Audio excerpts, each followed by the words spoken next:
What's going on, W.P.F family? Hope everybody had a beautiful week, a safe week, and it's Friday night, so you already know what that means. We're going to talk a little about SmackDown, and then we're going to play a game just like we did last Friday. We're going to do something very similar. Since last Friday was the live of the year, I got people saying. So we're going to do the same thing this Friday. What up, big? We got the big man in charge. What up, Ref? What up, Tyler? Hey, Kiwi. What up, brother? We missed you earlier, Kiwi. Too sweet. We got D, the troll exterminator. What up, Big D, my brother from another mother? Too sweet. How are we, Brody? Joe Dizzle!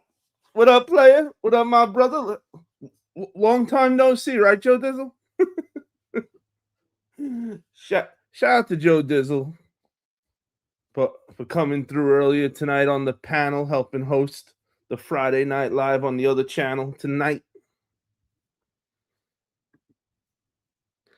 So right off the bat, we're gonna start off with we got a few cool wrestling figures that came in today. So I want to show you guys them real quick. Do a quick run through for the wrestling side of the world. We got in El Americano. First time ever in the line. His very first ever figure.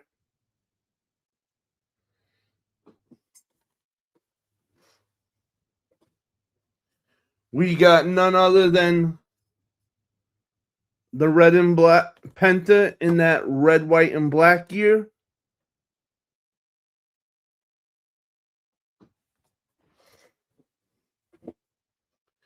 We got our first Nathan Frazier from the tag team Axiom. And if you're not sure about him and you're a DC guy, think of the Flash. He kind of got like that gimmick, like he the Flash of wrestling.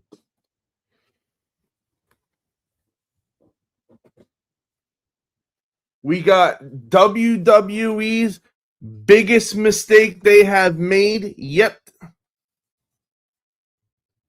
JC Mateo, a.k.a. Jeff Cobb. Why WWE got rid of JC Mateo is beyond me. I think this was a huge miss for WWE. You don't get rid of this man. Jeff Cobb was great for the company. And the man that may come back SummerSlam or Monday Night Raw after SummerSlam. Big Brunson Reed, the big man for the Vision. And the Vision needs him back. They really need him back so they can be considered a real serious faction again. And last but not least, we saved the best one for last. And that, Jake the Snake Ultimate with changeable heads. You got the beautiful snake. You got the snake bag. And you got the black hood to go with the iconic match when Jake the Snake had, where they had the black hood over both guys and they couldn't see, the blind man match. So the gear he has on, all that replicates for that moment in history with Jake the Snake. Now, let's see how good you guys are. Who did Jake the Snake fight in the match when he had the black hood over his head? Who was his opponent that also had the black hood over his head? Let's see how good you guys are.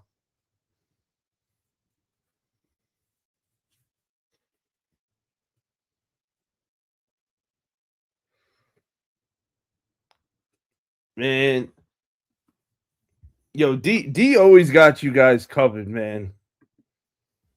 Rick Martel. You're damn right, D. I'm telling you, man, if you guys don't know, lean on D. The man's like a wrestling encyclopedia. You're damn right. Rick Martel was the other man. And who remembers why that match happened to begin with? What was the significance behind Rick Martel and Jake the Snake having a match where neither of them could see? Let's see. Let's see who's going to get the extra credit here. Who's going to be the first one to tell us?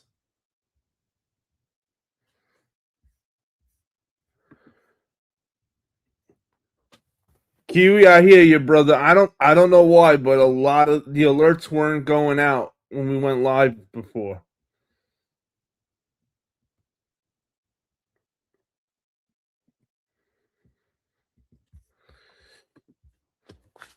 Shout out to the man who co-hosted with me tonight on the other channel.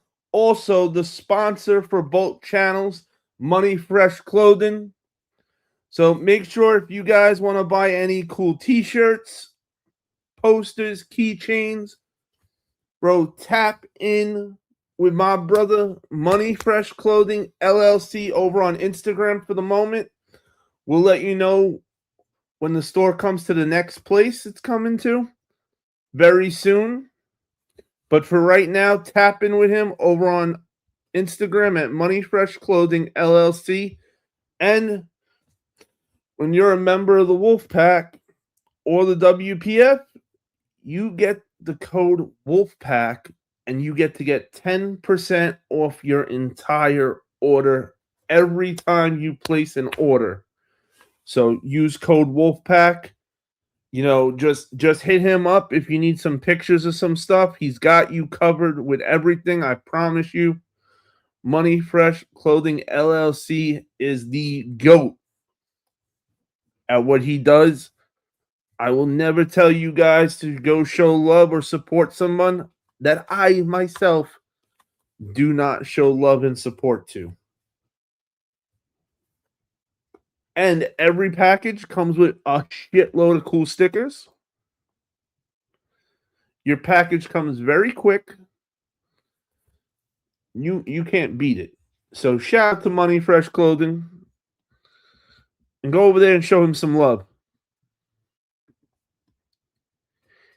He sprayed Jake in the eyes with his perfume and made Jake the Snake go blonde. You damn right, D.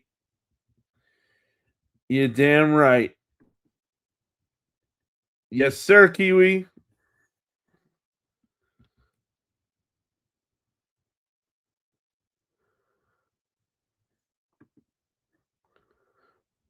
My boy Baron Corbin, you see what WWE is going to do with him after the end of days tonight on SmackDown?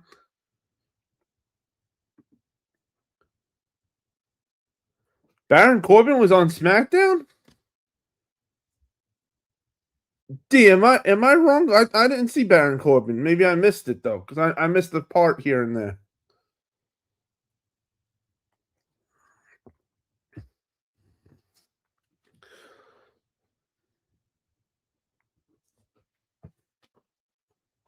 But let's get SmackDown out of the way.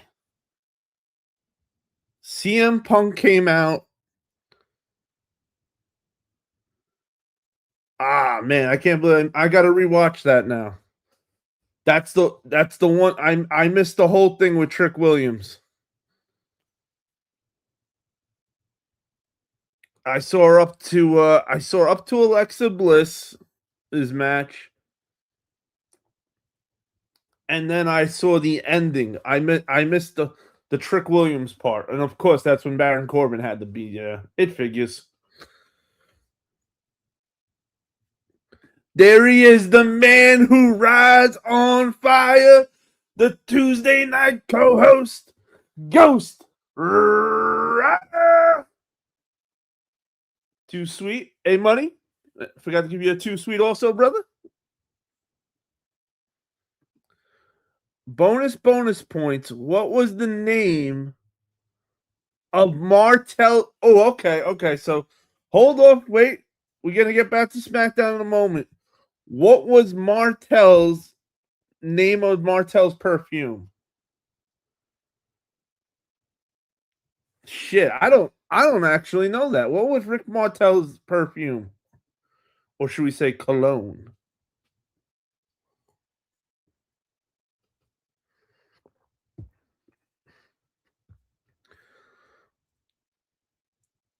Donald, get it. See, yo, that's why I just said Donald, and boom, there it was. Arrogance.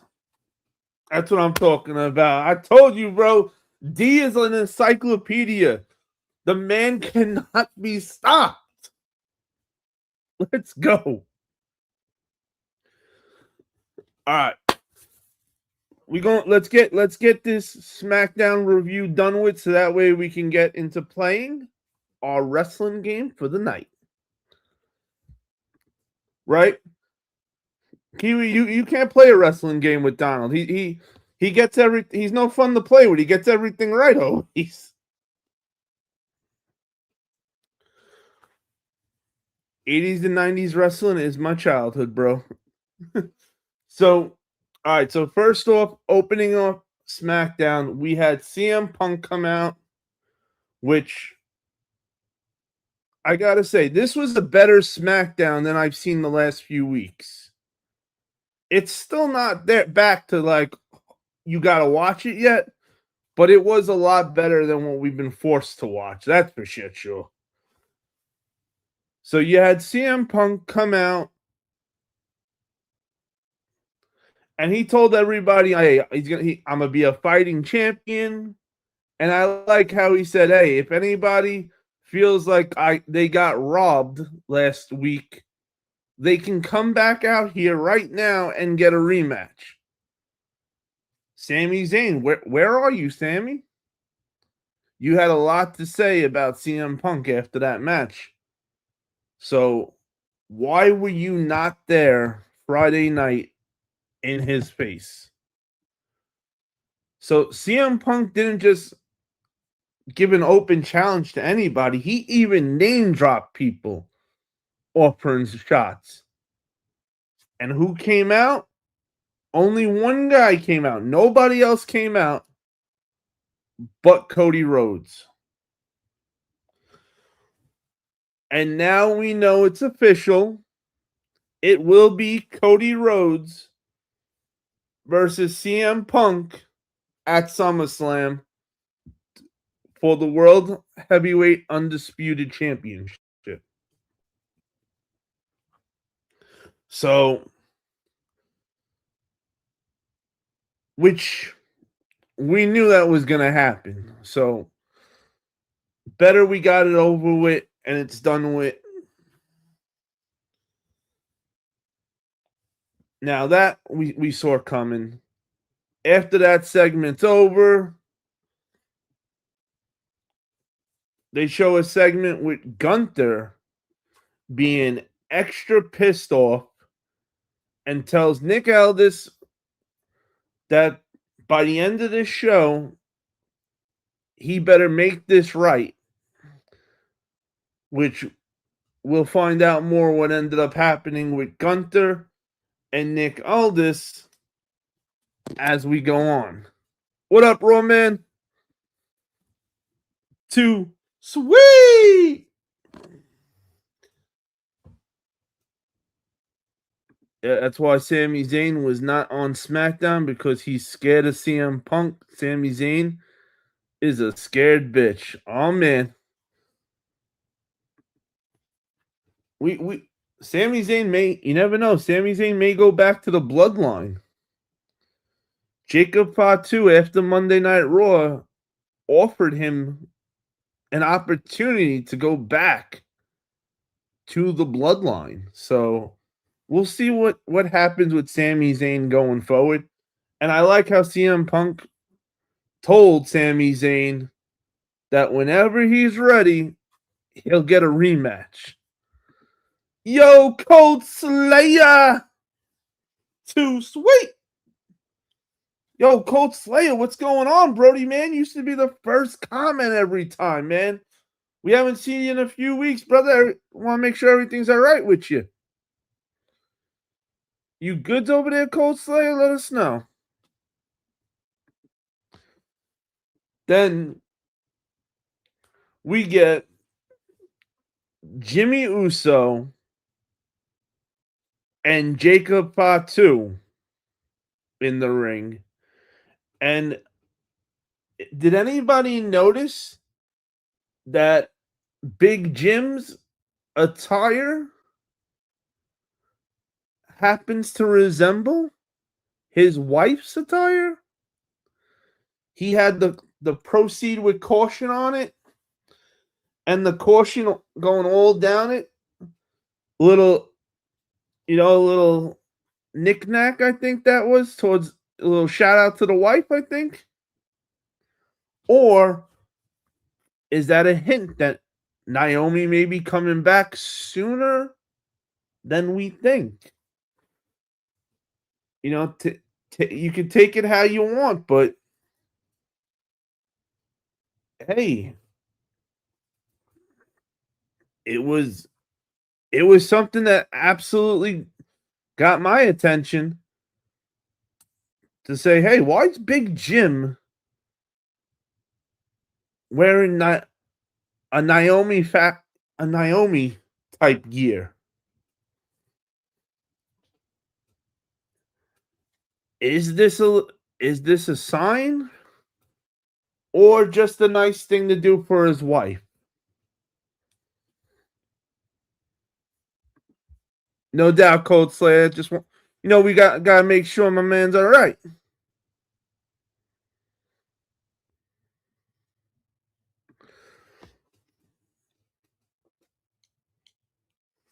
So now you got Big Jim getting ready to handle some family business with Solo. And he's about to call Solo out. He's got Jacob Fatu with him. And who comes out? Royce Keys. And Royce Keys gets in his face and tells him, yo, your family business is starting to affect all of us. And they start going back and forth, to the point, Royce Keys, he steps back and goes, so what you're saying is we're drawing the line right here, right? Which means, and then takes a step forward, which means I just stepped over that line. And Jimmy makes the mistake of thinking it's a 2-on-1 right now, and says, man, me and Jacob will throw you a beating like never before. And Jacob Fatu, real quick, takes that mic from Big Jim and tells Royce Keys, whatever you do, please, and I'm saying please, do not mention the OTC in a bad way. You can get away with saying whatever you want about anybody else, but not the OTC. and then looks at Big Jim and tells him, "This ain't got nothing to do with me. You on your own," and leaves the ring. Where now Big Jim got no choice but to be the big man. Otherwise, he gonna look like a big bitch if he don't step up. So now you got them. Big Jim says, "Okay, well, let's do it then," which I was happy to see. He didn't back down. He was still there. Yo, big man, we ain't up to Baron Corbin. Chill already. When we get up to Baron Corbin, then bring up Baron Corbin. Then they get a referee to come down. We now got Big Jim versus Royce Keys. And Solo comes out of the crowd, of course, goes to interfere. Now Jacob Fatu got to come back. And with all the bullshit going on, Royce Keys is not paying attention. He's got his mind on what's going on the outside.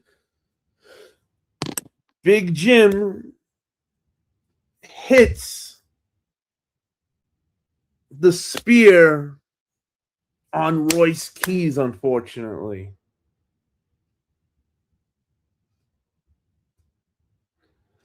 And 1, 2, 3. And Big Jim gets that big W over Royce Keys.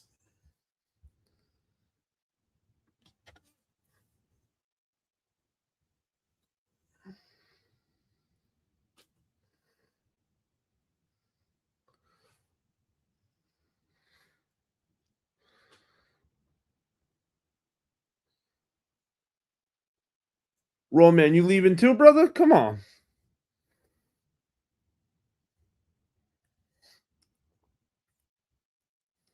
There's only so many times, man. You gotta say Baron Corbin in the chat. I got you, man. We gonna get to him.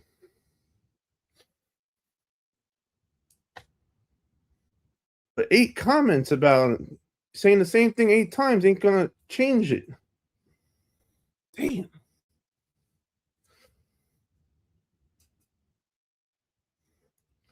Then, oh, all right, Roman. Good. I was like, I don't want to hear Roman leaving too. Shit.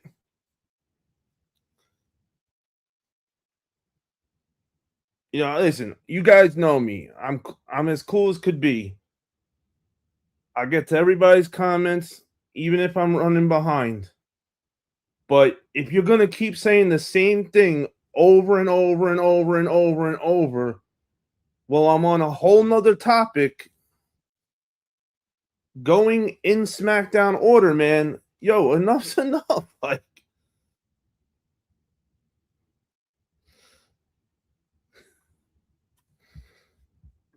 did you know one of Roman Reigns' cousins is in Power Slap? Just like Jake Hager? No, actually, I didn't know that. An independent wrestler like Hollywood Haley, Jay and Teal Piper, daughter of Roddy Piper. No, yo, I did not know that. All I knew was Jack Swagger was in that Power Slap thing, kicking people's asses. It's a shame that the strength that Jack Swagger really has didn't get to be showed like on the wrestling screen. How bad he would like really whoop people's asses.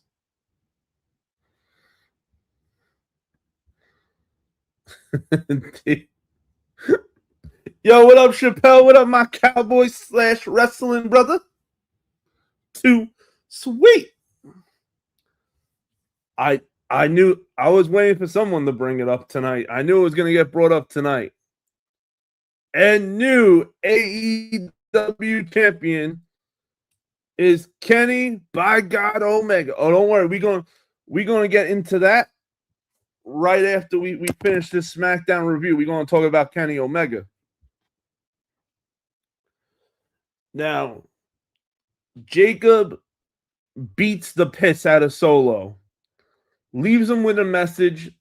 You know, he's got the chair on his neck like he's about to break his neck. And at the last minute, he stops himself and tells Solo, you better beg to come back. Because next time, I'm not going to stop. And for those that don't know, Royce Keys and Jacob Fatu are like brothers for 14 years. Royce Keys says earlier in his promo with them that Jacob Fatu has been the only family he's had for the last 14 years. And Royce turns Jacob Fatu around, and they're having words. You're not really sure exactly what words are being said. And I wasn't fully sure if he was gonna attack Royce after earlier, because we know that Jacob Fatu did not want to attack Royce Keys earlier. He even said the word please, damn it. Jacob Fatu don't say please.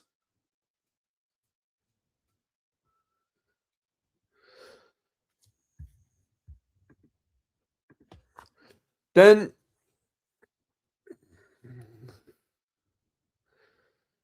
freaking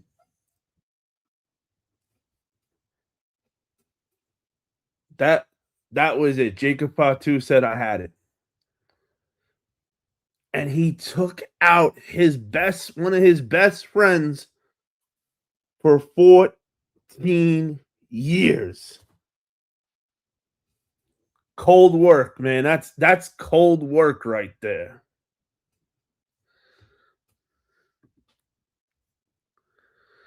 Jack Flagler.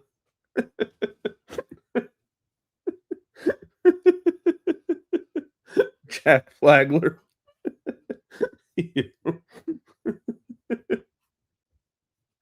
Right? Chappelle said, bro, I did not see that coming. You know, if anything,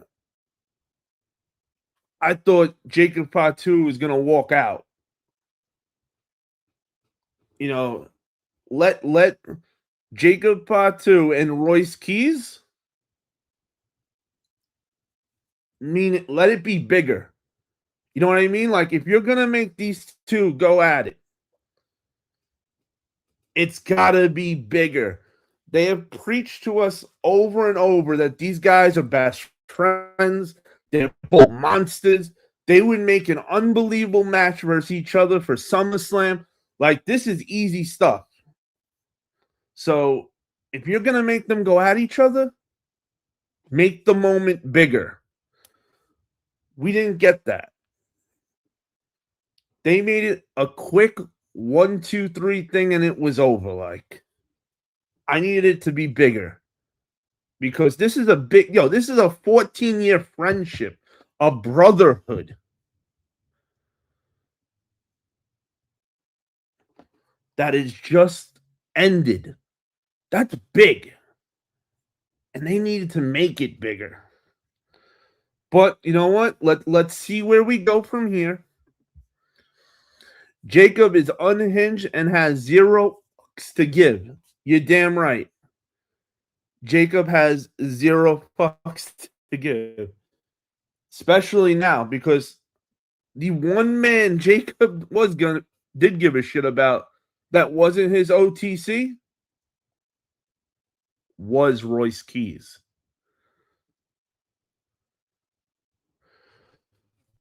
Now, big man, you ain't got to do that. Talk in the conversation. Just join the conversation, though. You know, there's always a time and a place for everything. Just join the conversation.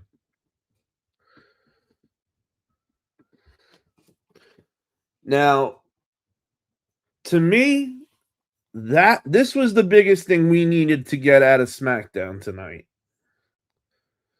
Well, one of the biggest. Because a 14-year friendship should not be brushed off in a quick segment. There's a lot of storytelling that you can do with this. A lot you can, they can really make this such a good angle with the two of them, especially knowing how big they are. They're two big monsters. Because there's not going to be many people that that are going to match up with Jacob Fatu right now. Royce Keys, he should be able to go, which is why I get why he lost to Big Jim, but I kind of think that he should have never lost. I would have rather Solo and Jacob Fatu roll into the ring fighting, and the ref just call it a DQ. So that way nobody takes the L. Make it, so that way we protect Royce Keys. Royce Keys needs to be protected. So that way, when he is ready for this big match with Jacob Fatu, it's believable. But if you got 5 or 6 people on the SmackDown roster whooping Royce Keys' ass, how is he supposed to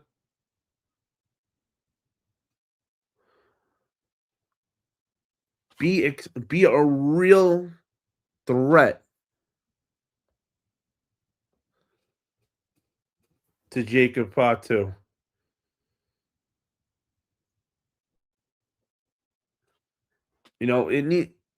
It's no way to make it believable, and they need to make it believable. And who better than Royce Keys on SmackDown to go against Jacob Fatu?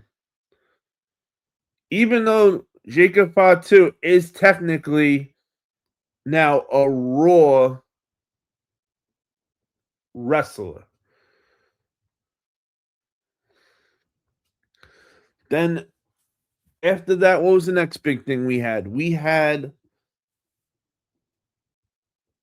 Alexa Bliss versus Jade Cargill with beef. I call her beef flaps because after you flap, putting somebody's leg on the ropes, once you flop doing that, I'm sorry, we should call her beef flops. There's no coming back. There is no coming back. Well, big man, that's the whole point of being here, to have some fun. Have some fun. Don't worry about whatever's going on in life. If you want to contact me one-on-one after the live, I'm always here if you want to talk.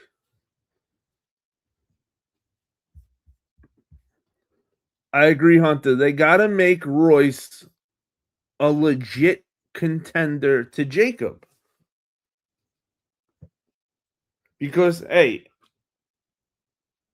if you know what I mean? Like, seeing Royce lose to regular guys is not going to make us believe that he's got a chance against Jacob Fatu. And that needs to be sold to us as if this is two bulls colliding.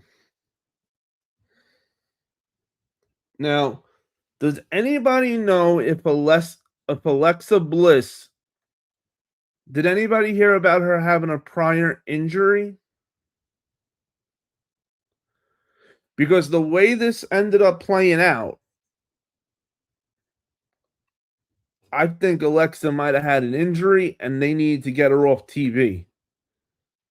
Because after Jade beat her, and you had the 3-on-2 with Alexa and Charlotte versus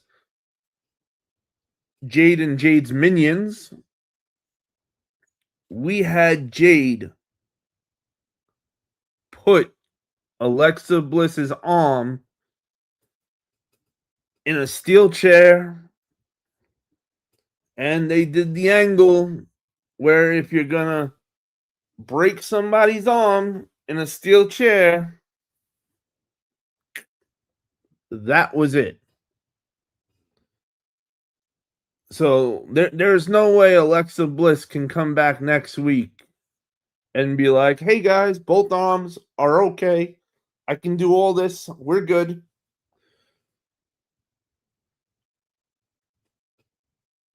So something absolutely has to be wrong with Alexa, or are we trying to make Alexa, maybe Alexa needs a break? Whatever the case is, for them to go the way they went with Alexa Bliss, I'm hoping it's a fake injury, not that she does have a real injury. Alexa's a great talent. She's been doing this long enough. Plus, you never want to see any of these athletes get hurt, ever. There's nothing worse than a real life injury. You never want to see that.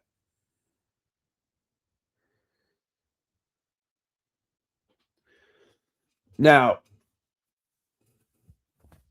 before we get to the main event, who in the chat watched the Trick Williams Montez Ford? Not Montez Ford. Carmelo Hayes. I don't know why I'm thinking his name. That's probably because I was just live with Montez Ford's partner on the other channel.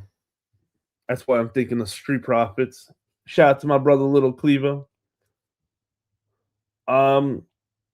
Who watched the Trick Williams segment with Baron Corbin that can tell me what happened? That's the only segment on SmackDown I missed. Hey, what up, Thunder? Too sweet.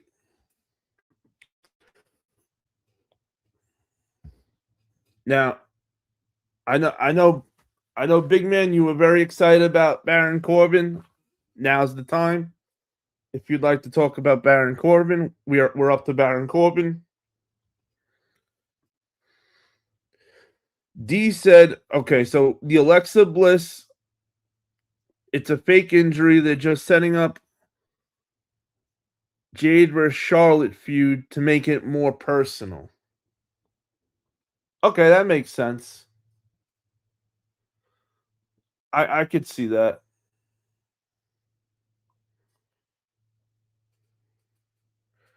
Absolutely, I could definitely see that. Thunder, you missed most of the SmackDown review, but we're at right now the second to last segment of it. But what you really need to know, Thunder, is that Cody's gonna fight Punk at SummerSlam, and Jacob Fatu and Royce Keys are now not friends anymore. So I just saved you an hour and a half. And Alexa Bliss Jade broke Alexa Bliss's arm.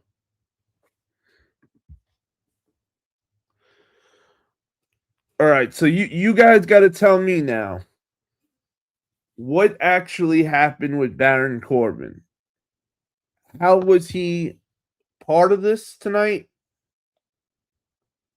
Where did he come from? All I heard was Baron Corbin was there tonight and that he laid out Trick Williams, I believe.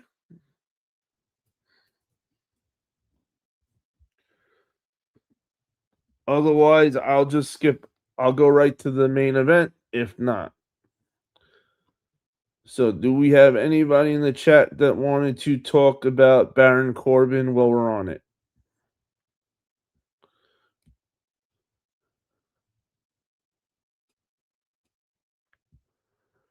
Well, I could tell you without even seeing the segment that if Baron Corbin came out tonight and made his debut and took out Trick Williams,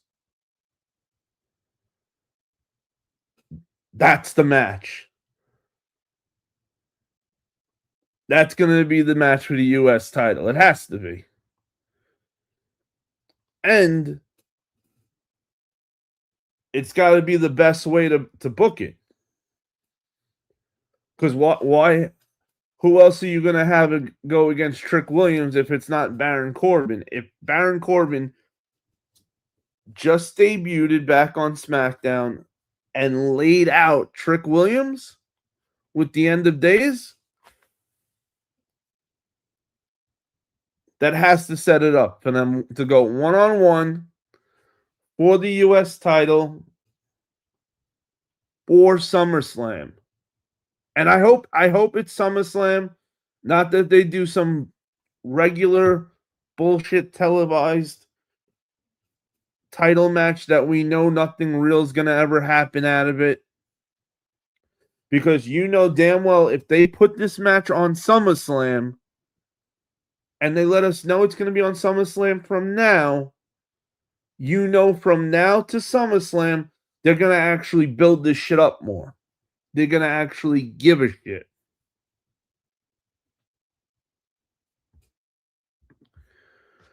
All right, so D said Baron Corbin just showed up out of nowhere. He beat up Carmelo and Trick and stood over Trick with the U.S. title.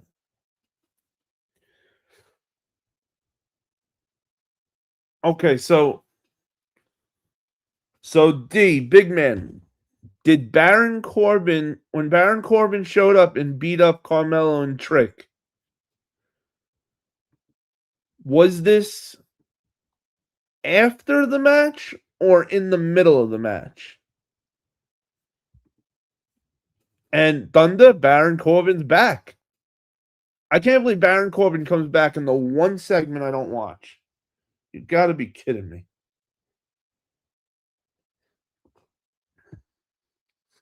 Okay, in the middle of the match. Okay.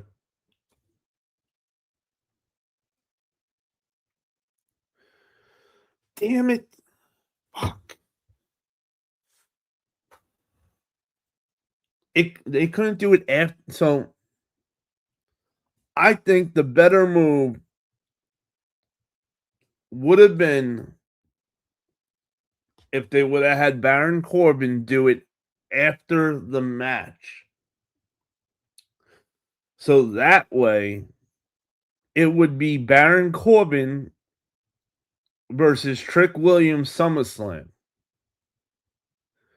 Now, that's got to make it a three-way match for the U.S. title because he just interfered in a U.S. title match.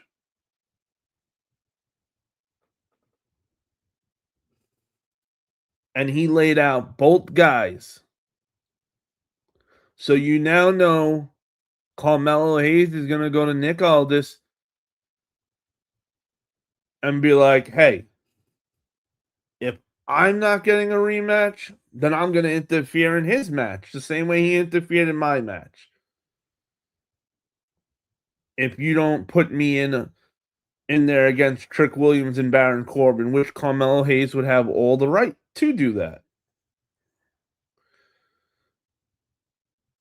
Now, I don't think the triple threat is the best way to go in this scenario.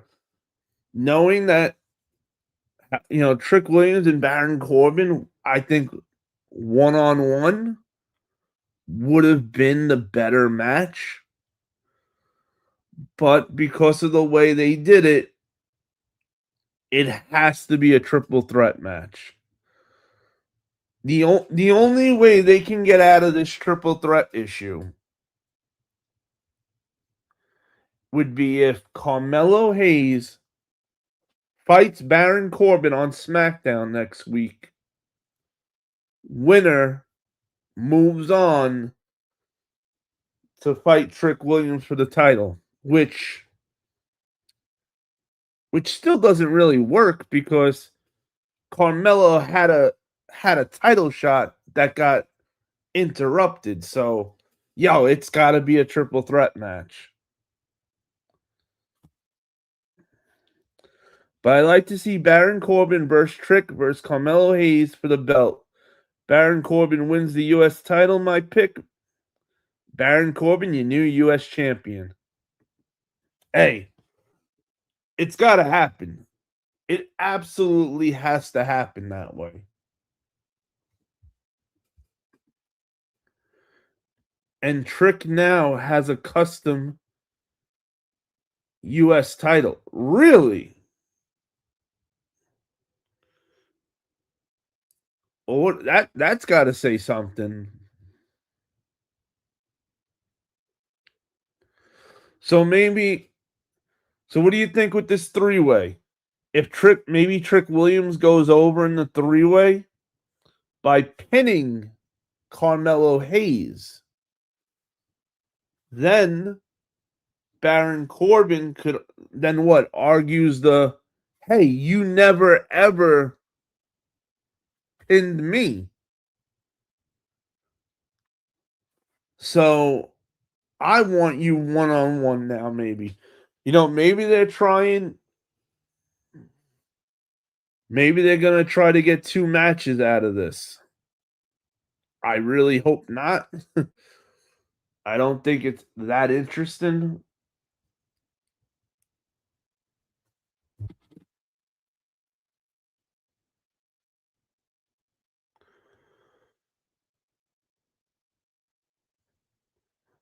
Oh my God. His title has fur? Thank you, D. The new Trick Williams custom US title. That is some shit. Yo, RG, the battle assassin. What up, my brother? Two. Sweet. How we feeling tonight, RG?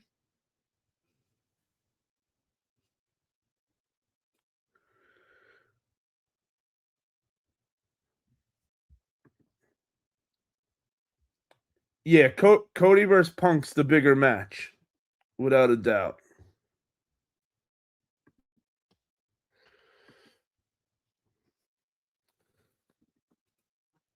How was your night, brother man?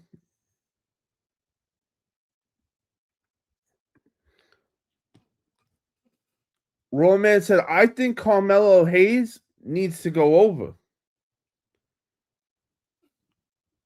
Raw Man, you're not wrong. Carmelo Hayes needs the win more than anybody. Because what are they doing with him? If I'm Carmelo Hayes and I'm losing this match, and when I say lose, I mean lose. Like, if I'm not going to win this triple threat and I'm going to be the guy who gets pinned for the 1, 2, 3, I'm walking up to Triple H. Actually, better yet, I'm walking up to Undertaker and Rey Mysterio, and I'm asking him, if I could get Triple H to let me go to AAA, do you guys got a spot for me? Because Carmelo Hayes can go. That's for shit sure. He can absolutely keep up with the luchador style. Hey, and if they're not going to use him, AAA will use him, and they'll use him good.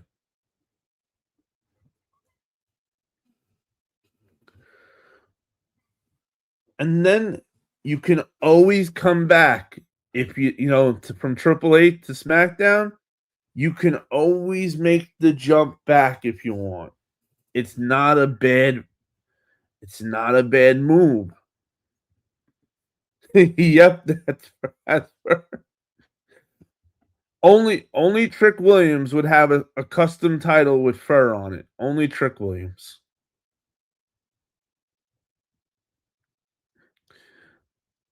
Roman said that belt is ugly. What the fuck with fur on Trick's title trying to match everything all white? That's crazy, Big Man said.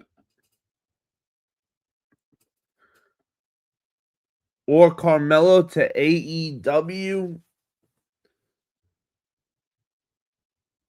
I don't think he's thinking that right now because he doesn't have enough of stock to go to AEW and be serious. You gotta, he's gotta get a bigger name before he thinks about actually taking his talents elsewhere. Yep. Yo, what up, homie Joe? What up, my brother? Too sweet. He said Wolfpack is in the house. Let's go. And we are just too we. Let's go. My brother, homie Joe, what's goody? Little Yachi made it for him, and of course, Little Yachi did it, right? When was the last time Little Yachi was doing music? Shit, has he become the official jacket holder for Trick Williams? Just saying. I'm just saying, Little Yachi. I'm just saying. Take it how you want to take it. Yo, what up, CP? Too sweet. Melo's problem has been he gets stuck in repeat matches with the same opponents. First it was Andrade, now it's Trick. You damn right. Melo is stuck. D said, I think he is, Hunter. Right? Little Yachty is the official fur-wearing coat holder for Trick Williams. Sorry, he ain't wearing fur. He's holding fur. Homie Joe said, hey, you got to give him the credit, though. He's the only celebrity that made it more than half a year. Hey, F. Travis Scott bullshit. He's another one who did not come through on the John Cena heel run. Him and The Rock dropped the ball on that to a point where, shit, I'm not ready to forgive either one of them for screwing that up. You know, it wasn't like this was just some regular John Cena run. This is John Cena's last run ever, and he's agreeing to go heel for the first time ever for you guys. And you're the ones who failed? Nah. Big Man said, I agree, CP. He's stuck in the same matches. It's getting old watching. D said, but he is a two-time diamond. Oh, yo. Hey, and if we're talking music, Little Yachty is, it'd be the other way around. Trick Williams would be holding his coat. But luckily, that ain't the case right now. And I want to see Little Yachty become more like a manager than a coat holder. You know, I want to see him come out not exactly dressed as like Trick Williams. Maybe get your own signature weapon or something you come out with. Like you had Paulie Dangerous with the big phone. You had Jim Cornette with the tennis racket. You know, just something. Because we could do so much more with Lil Yachty and Trick Williams. That's for shit sure. I want to see him interfering in matches all the time. Just so much. He just needs. They gotta let him do more. He a 2-time diamond artist is being used as a coat holder. Man, and nobody thinks that's a problem in WWE. Thunder said WWE needs to change the storylines a little bit and not make it predictable. Ain't that the truth? CP said what kind of brings us to Cody getting boring is repeat storylines. Little Yachty has had so much charisma in WWE. Okay. Also, Little Yachty has been there consistently. Then Pat McAfee. Well, yeah, of course. Pat McAfee, he's done. Pat McAfee's time was never gonna. He was never gonna be there all time because football comes first for him. You know, unlike a lot of other guys, you know, Pat McAfee has another job that he has to be at first before WWE. So when football is on an off season, Pat McAfee can come help WWE out. It sucks for us WWE fans because Pat McAfee was good. He's good as a commentator. Big Man said WWE needs to change up the storylines, making it predictable instead of the same old boring storylines. Ain't that the truth? My homie Joe said, I think Lil Yachty can be the next Bobby the Brain if he plays his cards right. Right? Like, set him up to do more. He's intelligent.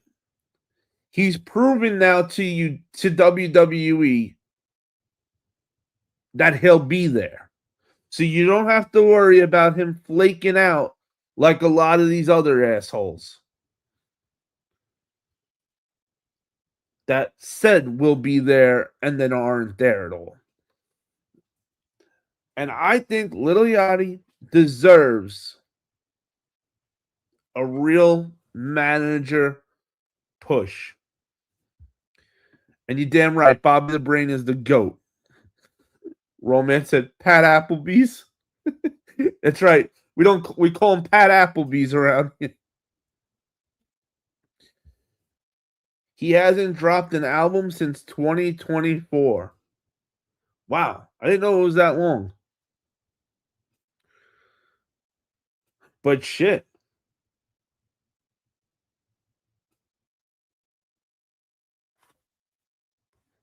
He's still going all over the world making money, right?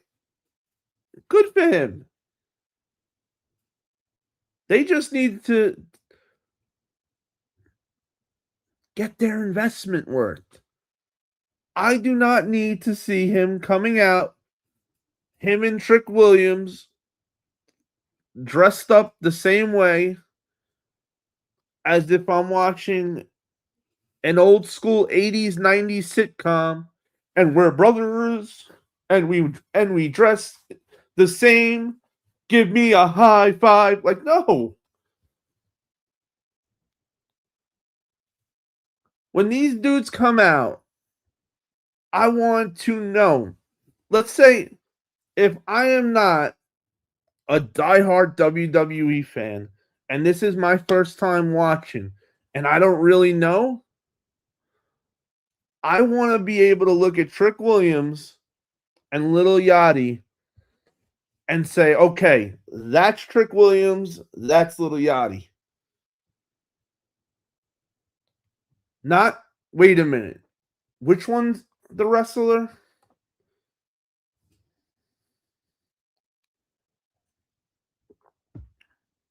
And is that guy a manager, or is he just there to hold his coat? You know, that thought should never come in my head.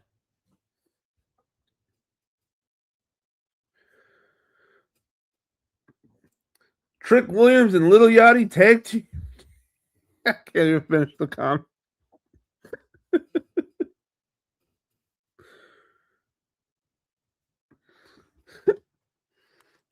Homie Joe, thank you, brother, man. Give me another 2 sweet for that one. Hey, for Batman, I'll always take a quick second.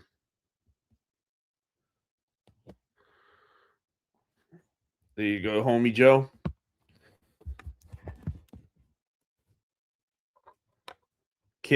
Can't ever go wrong with some Batman action.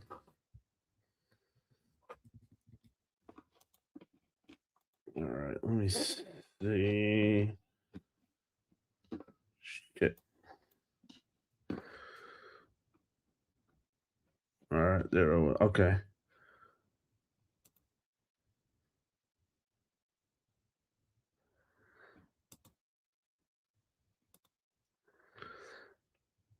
I need that 2 for $20 at Applebee's. Now we're talking, D. 2 for $20 at Applebee's. Sign me up.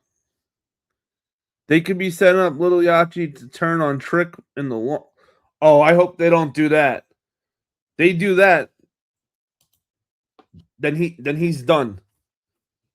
He's going back to that means he's going back to doing music only. Because he's the manager.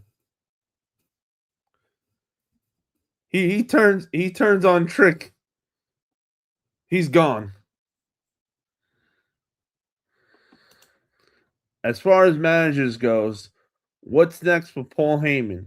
He's done with the Oh no. He's not done with the vision. He's just preoccupied doing all the Brock Lesnar stuff. After Brock Lesnar and Oba's story's done, expect Paul Heyman back with the vision.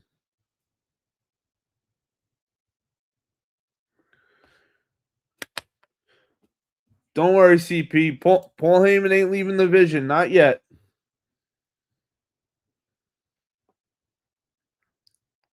And Mello can Mello can do a promo. So Mello don't need a mouthpiece, thankfully.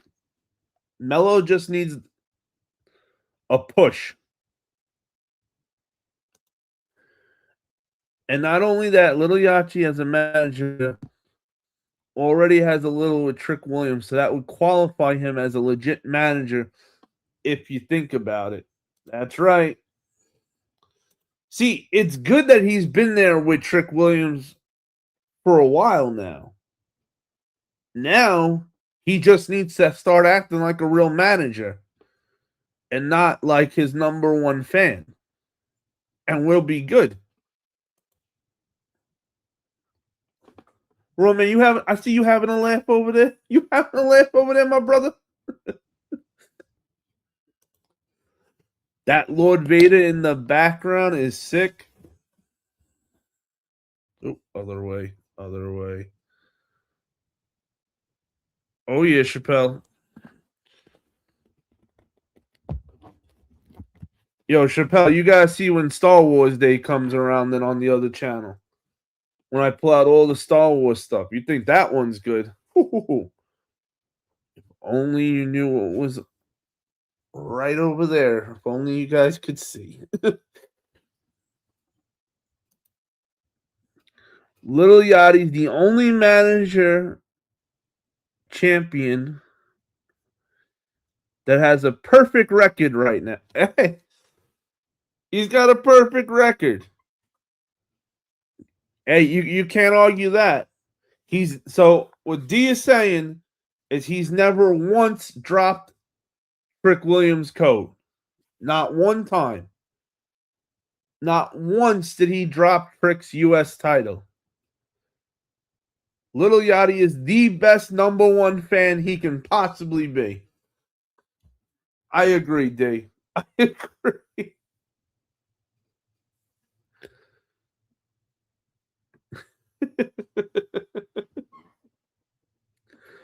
I'd be surprised if Brock Lesnar and the Vision join forces. Brock's done. After SummerSlam,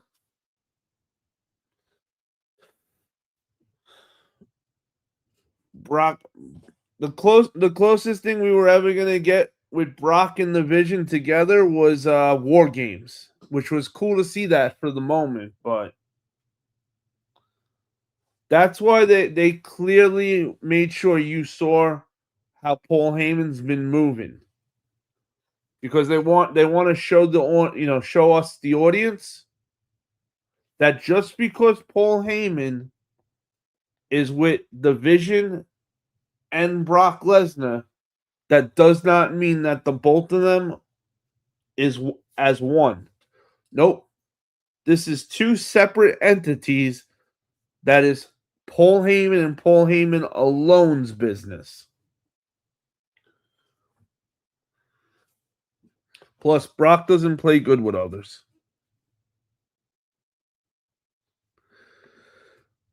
So far, SummerSlam, who do you think Roman's gonna fight? Is going to fight against Solo, since it's not over anymore? What's your predictions, or should I say your spoiler? Hold that thought, homie Joe, because we got to cover the last match, the last thing for SmackDown, which I have been saying for weeks now.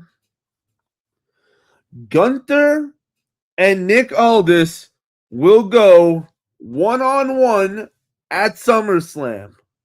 This is the last time I'm saying it. If tonight did not show the world again that this is where the Nick Aldis and Gunther story is going to end up going to, mark my words, just like I told you with Brock Lesnar when that WrestleMania was, he's not retired. Don't believe it. He'll be there. He will be there SummerSlam. Same ordeal with this. And you know what? I'm so happy for Nick Aldis.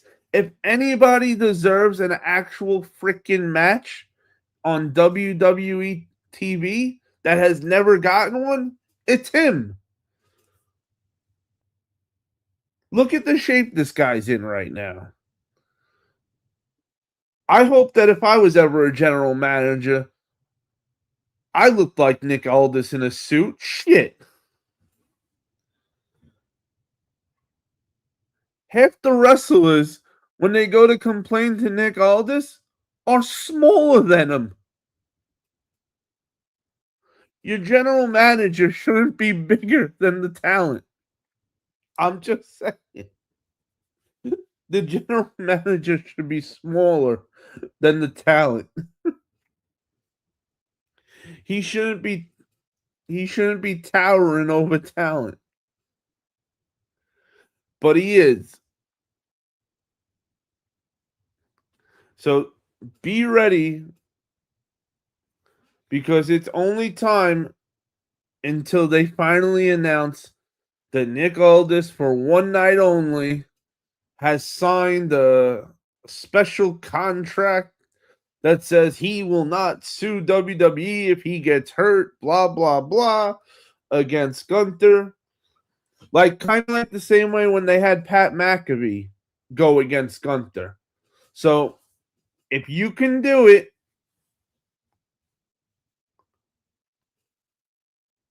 with a commentator, you can do it with the general manager. Oh, that's right. I forgot about that. Thank you, D. That's right. Homie Joe, it's going to be Seth Rollins versus Roman Reigns SummerSlam. So we got Roman Reigns versus Seth Rollins, Cody versus CM Punk. Brock Lesnar versus Oba in Hell in a Cell. Nick Aldis versus Gunther. And we'll see what else we get. Oh, and it'll probably be Baron Corbin, Carmelo Hayes, and Trick Williams in a three-way match.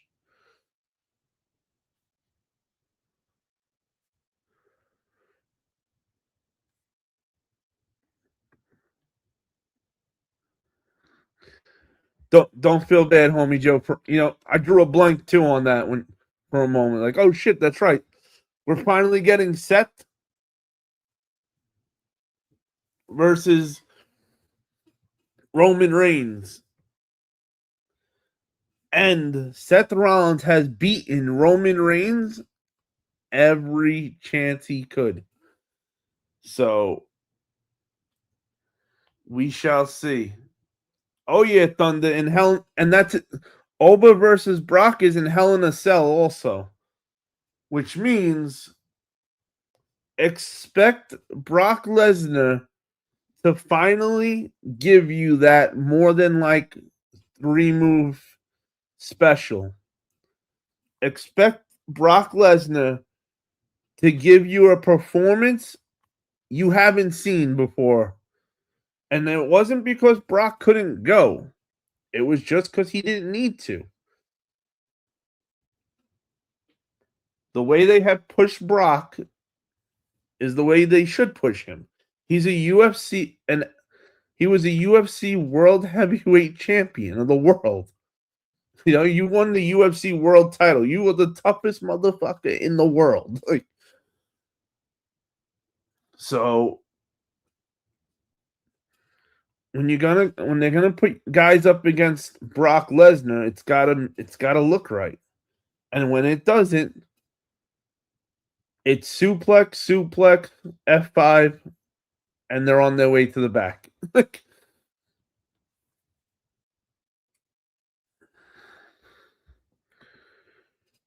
What do you think would happen if Stephanie makes a comeback SummerSlam or not? I think Big Jim having the attire he had on last night might be a sign that Naomi is coming back sooner than later. And I hope so. Otherwise, it's just him giving his wife some love.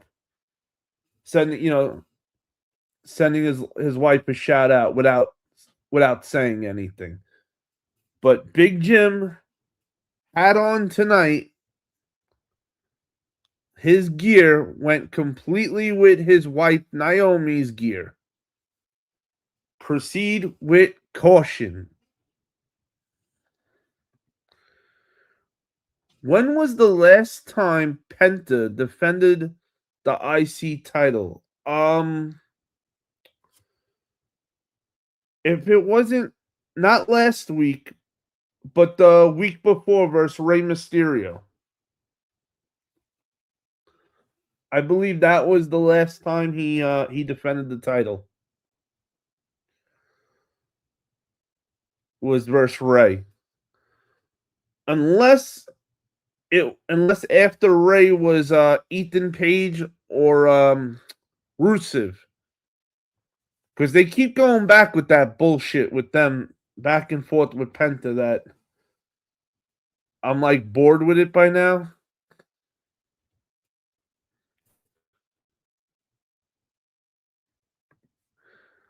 Brock Lesnar is definitely focusing on his kids' sports. Yeah, Brock's done after this. This is it. Brock's retiring for health reasons. He's going to go and enjoy his family time.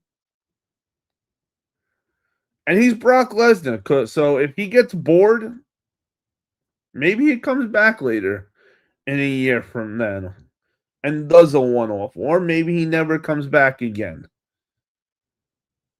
Either way, we will miss Brock Lesnar. That's for shit sure. There will never be another Brock Lesnar. Yo, what up, MCW? Too sweet.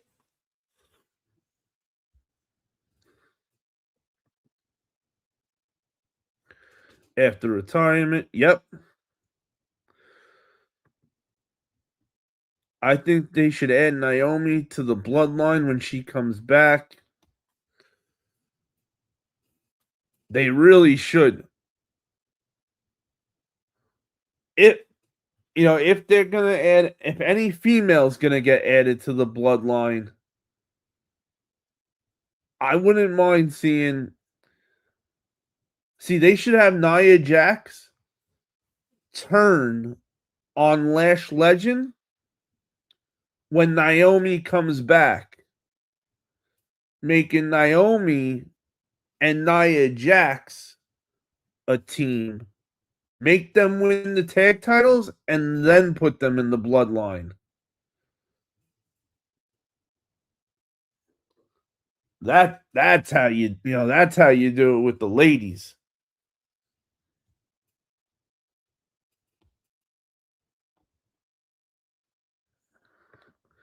Thank you. You are the man, the man beast.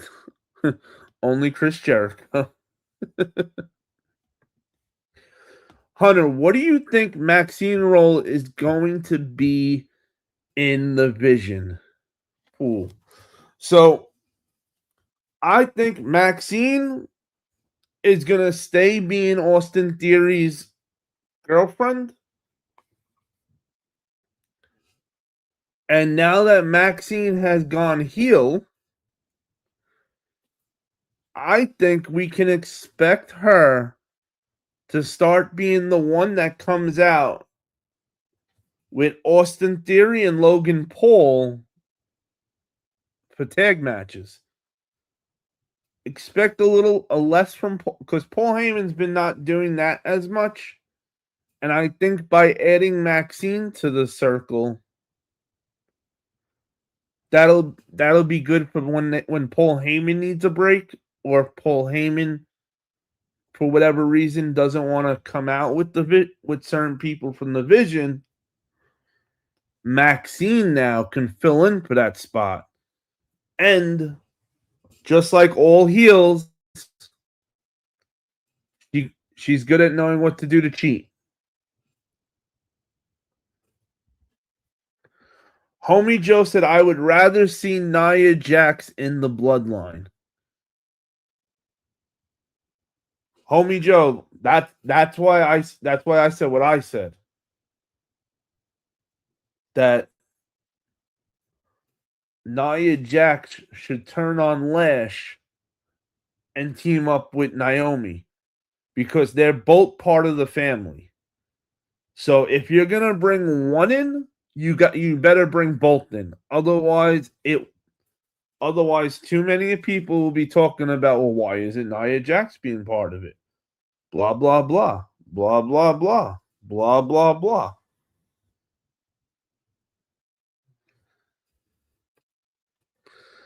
Roman said, I think this might be Brock Lesnar's last match. Oh yeah. Roman, 100%. This was the idea before WrestleMania even happened. The whole plan was SummerSlam is going to be in Minnesota. That's why Brock picked SummerSlam to be the retirement. That's why we could expect Brock Lesnar last match to be SummerSlam. And it sucks that it's its last match, but that's it. Brock Lesnar's not coming back for a second. Win, lose, or tie. That's it. And that's also why Brock Lesnar is doing a Hell in the Cell match with Obafemi, because he knows his ass don't gotta wake up the next day and go back to work.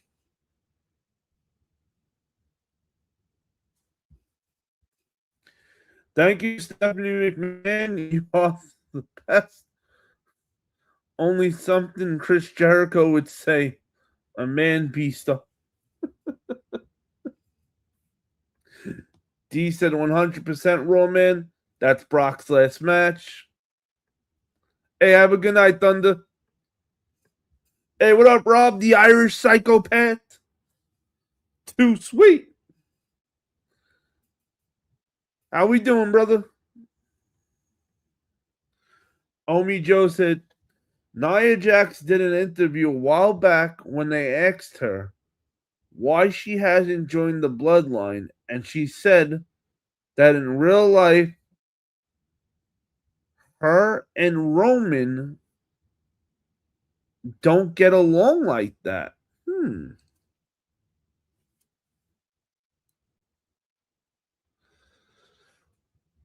Hey, that's always a possibility. But also at the same time, time heals everything. Maybe at that time they didn't get along. Or maybe maybe they just don't really talk with each other. Maybe there's no actual problem, but they're just not close because they got a big family.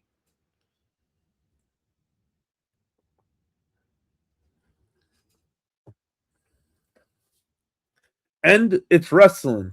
That's the best part. You ain't gotta like the person you get stuck with. Look at poor Matt Hardy.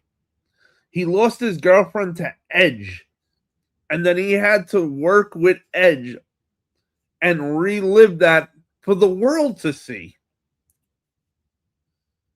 If that wasn't fucked up, I don't know what fucked up is then. Because I know me, I wouldn't have been able to do that. The first match I would have had with Edge, I would have took a chair and took liberties with it. And really beat the living shit out of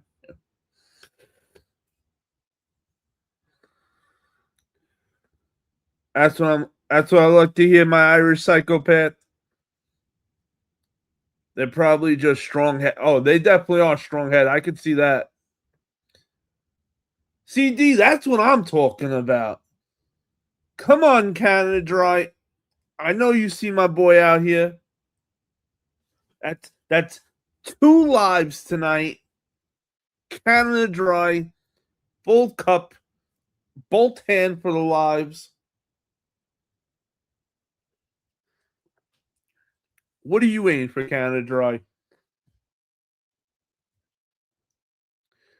You are slacking, Canada Dry, on your boy.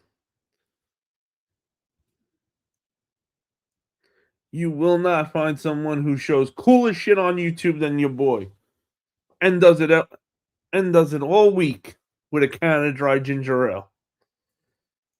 Right, D? Slacking.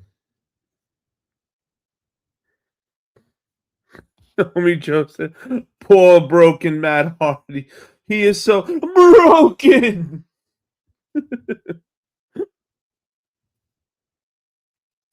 Bro, I'm telling you, I don't know how Matt Hardy was able to stay as professional as he was. I probably wouldn't have even made it to go out there and do the angle with Edge. The minute I would have saw him backstage, I'm whooping his ass.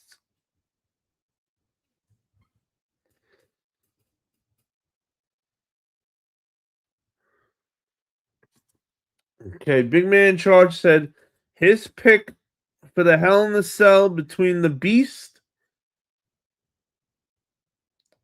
and Oba is that the cell will break and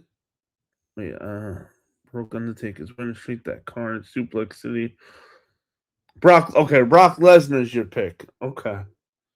Hey, if anybody was gonna be allowed to probably go over on their way out, it would be Brock. But I don't believe Brock wants to leave without putting over. Because Brock loves what he does.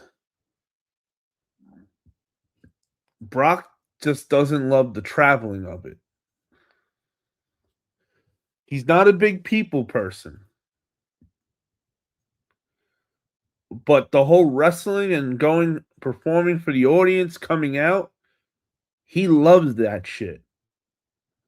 And he loves this business. So knowing how much Brock loves the business, I don't think Brock Lesnar goes out not putting over. As much as I want Brock to win, and I'll be cheering for Brock to win the whole time and want him to win more than anything, I just don't think he's gonna win. I think he's gonna put over on his way out because that's what's good for business. Just like John Cena, another guy who did more than enough, who went over and above for the WWE. That I'm sure if he turned around and said, "I want to go over in my last match," they would have been like, "Well, we owe you that, John, plus more. So, who do you want to go over on then?" But John also did what's best for the business. 100% Brock is putting over. I will take bets on that's right. D's holding bets right now. Make sure you contact D after the live to place your bet if you'd like to bet.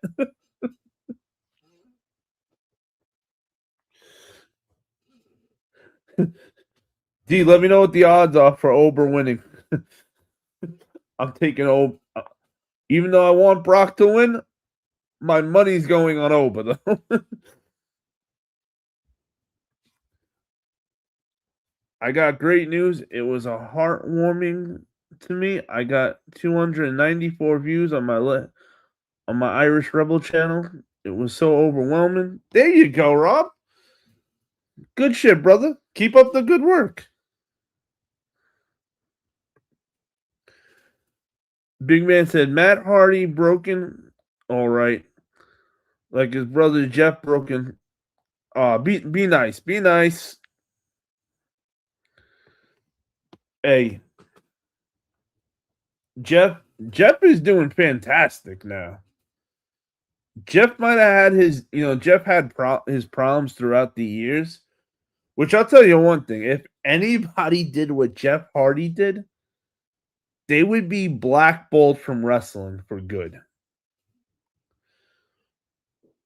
But Jeff, thankfully, has gotten his shit together and has been doing so fucking good.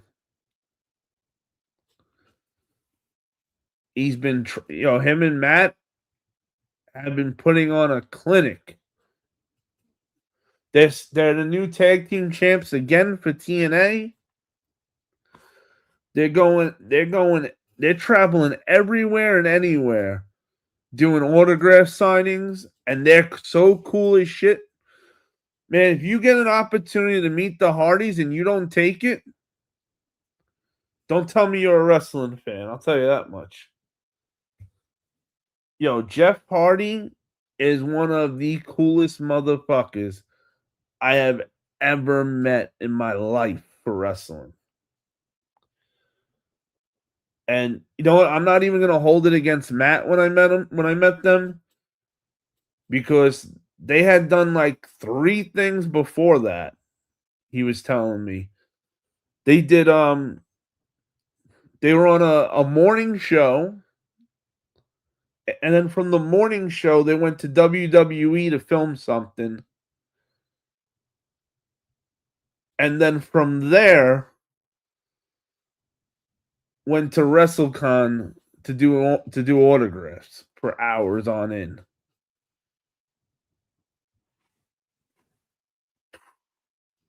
Man, I'm so happy that they're doing good, because you never ever want to see any wrestler or female wrestler struggling with drugs.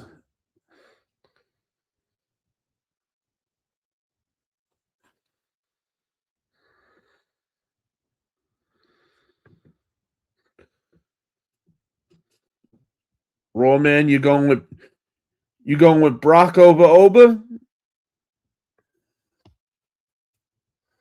Hey, if anybody would like that would like to bet on Brock beating Oba, Donald is holding bets.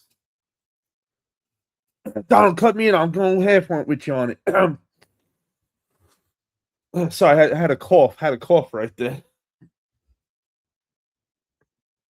Obafemi is the heavy betting favorite to defeat Brock Lesnar in Hell in the Cell match at WWE SummerSlam. Odds makers are heavily favoring the rising powerhouse to win and potentially retire Brock.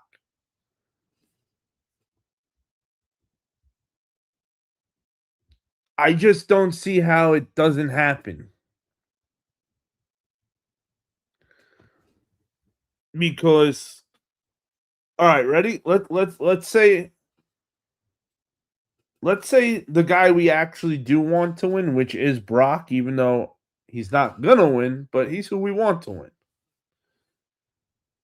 wins. If Brock beats Oba in Hell in the Cell, right? And then retires right after that,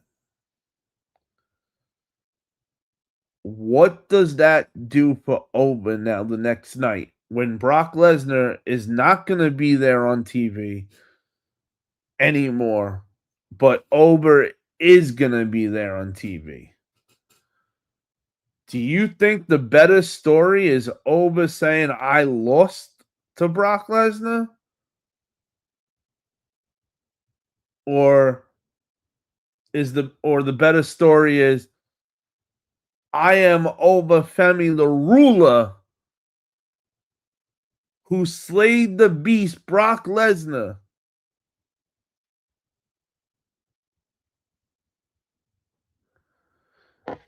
And the better story is if Oba wins. Even though I don't want him to win, it's the better story being told after the match.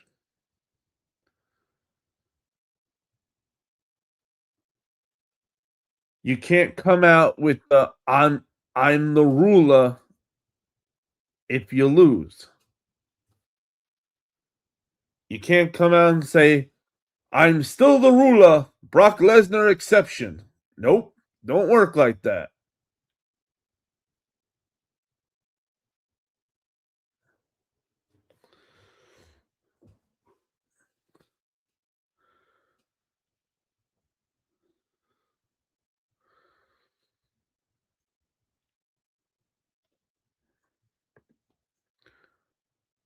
Rob, I'm so behind on NXT.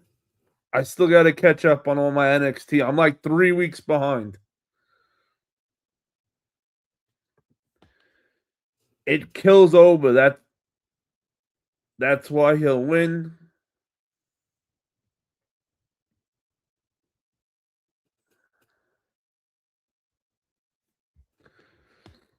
That's right, everyone. Hit that like button and subscribe if you have not. Listen to Big Man in Charge. There you go. You have not already smashed that like button and subscribe to the channel, please do so. I don't know what you're waiting for.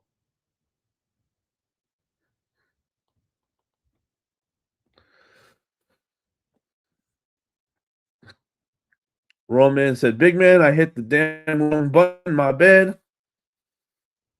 Hey, accidents happen.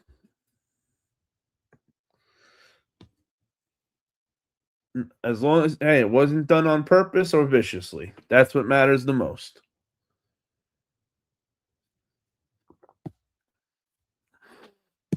All right. let's play a game. So let me get it up for us.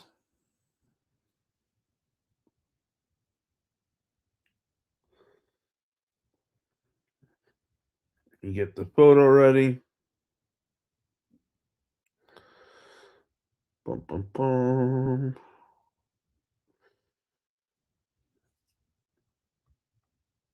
So we're gonna talk about the top 10 best in-ring wrestlers of all generations,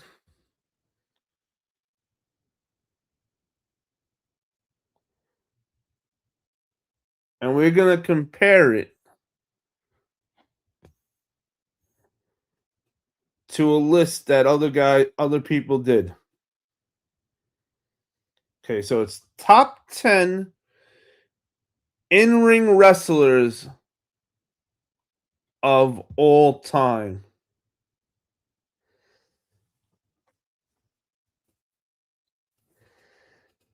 Let's see if you guys can do this. I think you guys are up for the challenge. What do you guys think? You up for the challenge?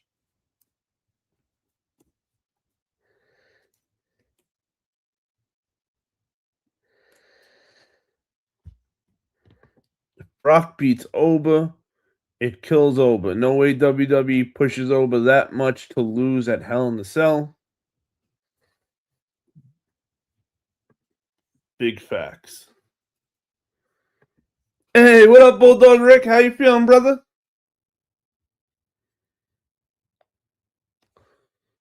I'm good. Changed my cancer meds. There we go. There we go, Bulldog Rick. Now we're talking, brother. Too sweet. All right, you guys got your best weapon right there. Big D said, "Let's play." He's ready. We going to write down top 10, right?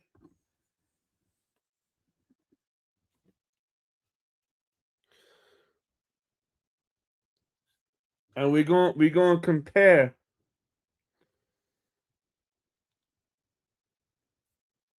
each our numbers to their theirs to ours each round.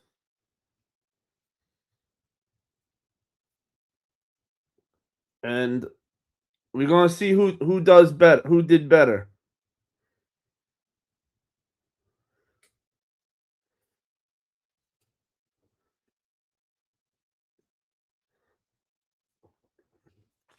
Oh man, Bulldog, you missed the whole. We had a whole SmackDown conversation, brother.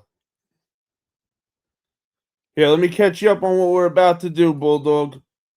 We're about to name. We're making a list of the top 10 in-ring performers of all time, all generations, any promotion, not just WWE.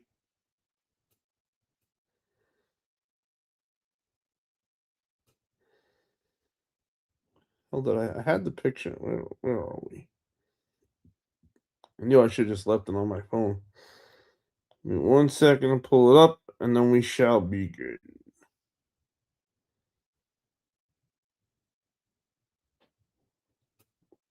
And I think you guys can make a better list than they made. Let's see. Their list was pretty fucking good. I'm not gonna lie. I agree with a lot of what they had on the list.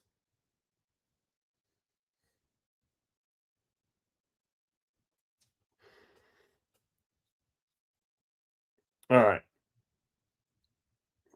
So each number we go to from 1 being the best. Hey, before you guys start throwing any names out, hold on. This is how we're going to do it. We're going to start at number 1, and 1 being the best to number 10.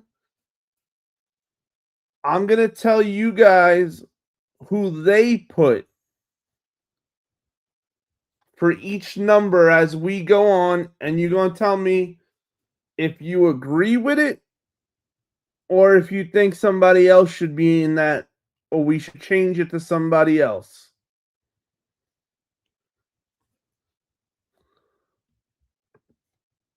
Hey, what up, Eric? Welcome to the live. Too sweet. And trust me, most of these names you guys already threw out in the chat, they're going to be up here. Now remember, this is top 10 in-ring wrestlers. So not just top 10 wrestlers in general. Top 10 in-ring work wrestlers. Number 1, they got Kurt Angle for number 1. Do you guys agree that Kurt Angle should be number 1? Or do you think there's someone that is better than Kurt Angle in the ring?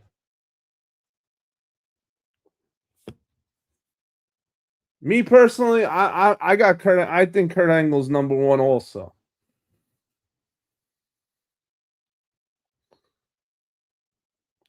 Hey, nice, Bulldog Rick. Good shit, brother. Too sweet. I knew you were going to say that, Chappelle. I just knew you were going to say Kenny Omega for number 1.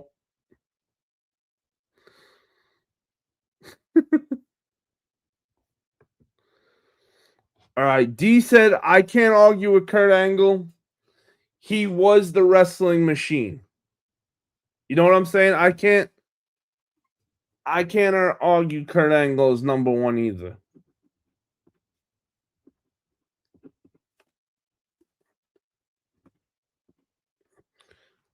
Literally, we call him the wrestling machine, like.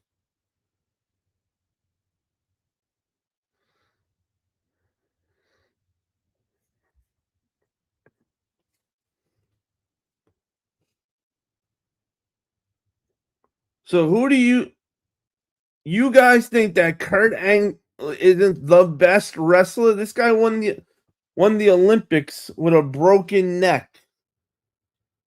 Not whether you like him as a wrestler or not. Remember, we're talking about in-ring. Overall. D, I know you're with me on Kurt Angle. Without a doubt. Eric said, yep. Angle is right up there. Hey, all these one at a time, boys. One at a time. We talking one wrestler at a time. So if you guys name 10 wrestlers, I'm going right over you. Raw Man said Owen Hart. Hey, I like Owen Hart too. Maybe if Owen Hart, if what happened to Owen Hart didn't happen, unfortunately, well, Owen Hart would still be on my top 10 list, I think, but not number 1. Chappelle said Kurt is up there. Thank you, D. Kurt is without a doubt number 1.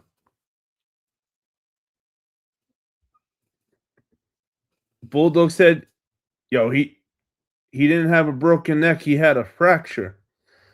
Bro, he won the Olympics with a broken neck, man.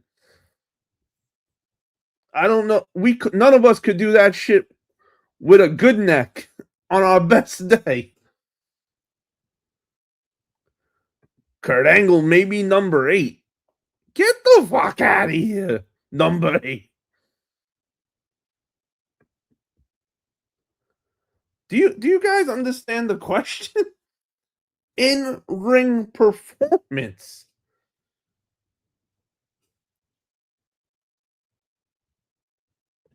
The man kept thank you. The man kept TNA afloat. I was just about to say that. Thank you, Chappelle. Right? He said, "What the fuck? 8? Get the fuck out of here." Kurt Angle is the most legit wrestler in the company.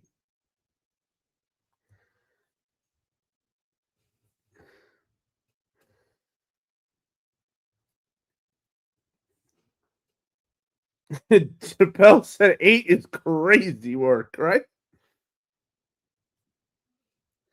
All right. We gonna go number 2. Cause I'm not even arguing with you on number 1 anymore. That's just crazy work. The guy is literally called the best the wrestling machine for a reason. Now, and remember, this is in-ring performance of all time. Not who you like the most. So you got to take out who you like and don't like. You're judging this based on their ring work.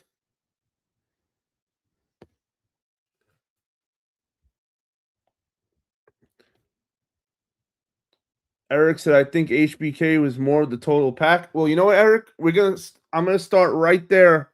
Who they got at number 2?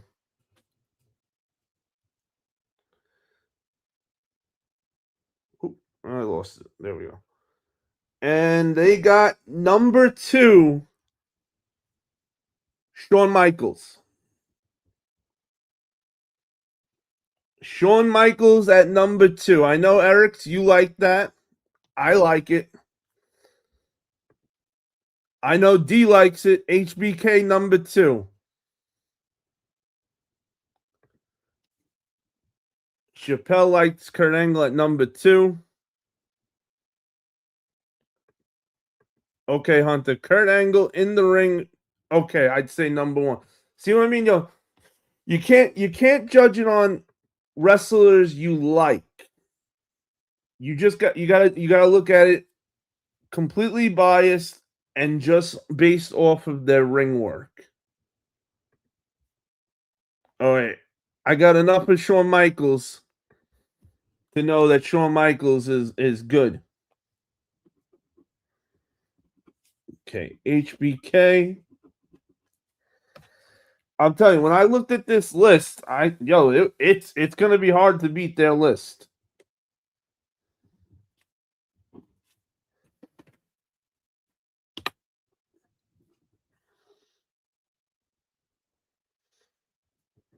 Number 3.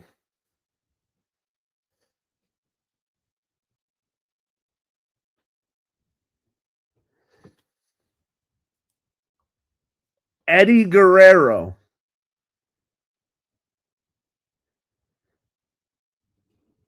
Now, I love Eddie Guerrero on the list, but for me, Bret Hart's got to be number 3.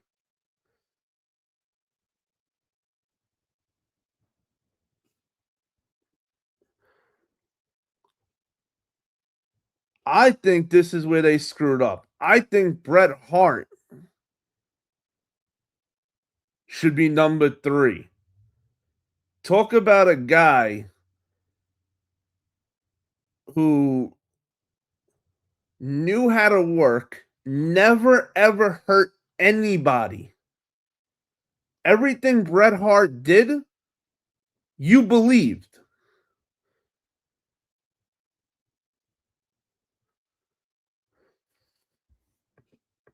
Bulldog Rick, it is allowed. It is allowed, but I think most people aren't, the average fan today isn't going to remember the 70s though. Like that. That's why I think you're not going to see too many like guys from the 70s up there. Plus some of them, the evolvement of wrestling from then to now also is big. Damn, I was gonna say Shawn Michaels number 3. D said I got Eddie on my list at 5. See, I got Eddie at 5 also. Chappelle said, no way. My number 3 would be the Great Muta. Bulldog Rick thought number 1 or 2. All right, so me, Donald, and Rawman, we got 3 for Bret Hart. That's the only name I've seen so far that got the most votes for number 3.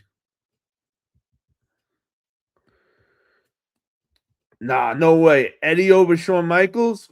Not even close. Shawn Michaels is Eddie's real good, but Shawn Michaels, we're talking, bro. Bro, they call him Mr. WrestleMania for a reason.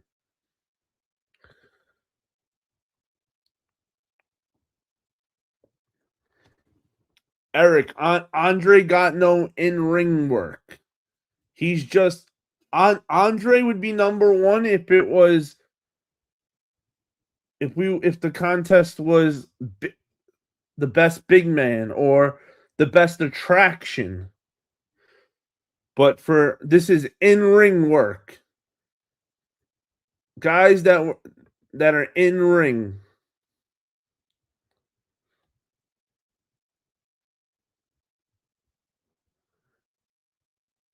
Well, Clifford, I don't know who that is, but okay. Hope it's a compliment, not at least. But either way, Clifford, welcome to the live. Too sweet. Chappelle thought Heartbreak Kid would be number 4. Damn, bro.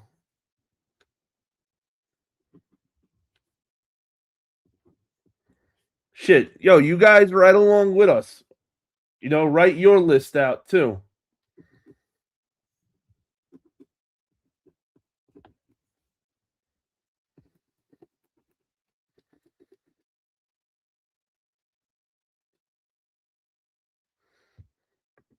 Tell him, Bulldog Rick.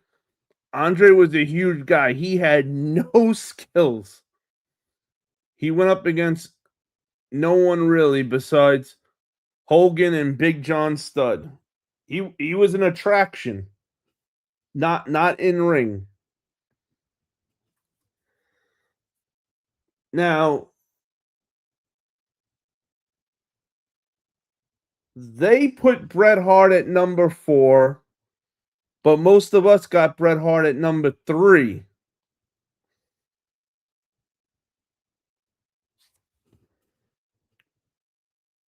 So they have Eddie Guerrero at 3 and Bret Hart at 4.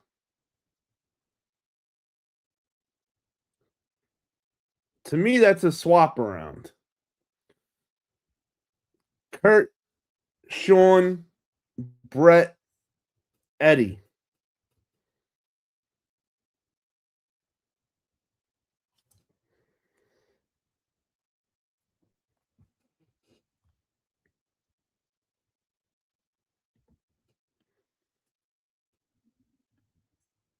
Eric, Andre the Giant did not have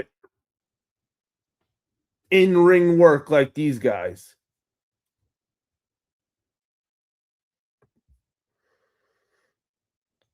Bret was a technical wrestler, should be the other way, like you said. Yeah. Like you gotta be more well-rounded, All right, so D's got Mr. Perfect at number 4. That's a good one. Bro, they put Mr. Perfect at number 10. Never would I put him at number 10.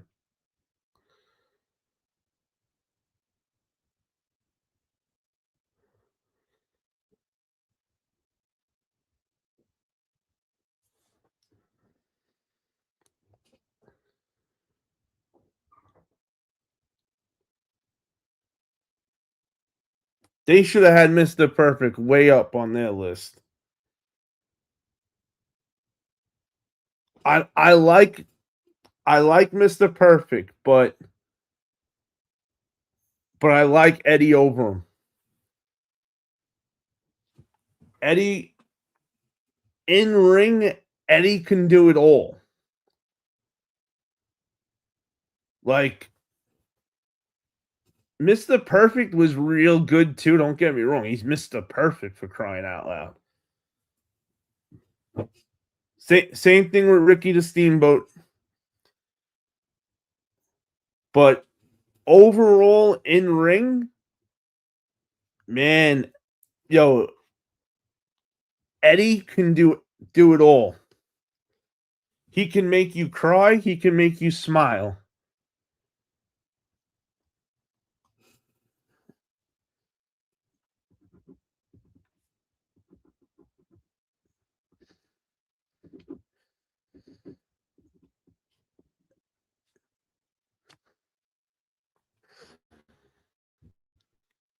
So my list, I actually got Mr. Perfect at 5.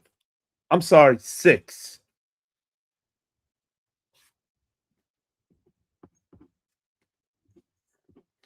I got so D. I put Mr. Perfect at 6 on my list because I went with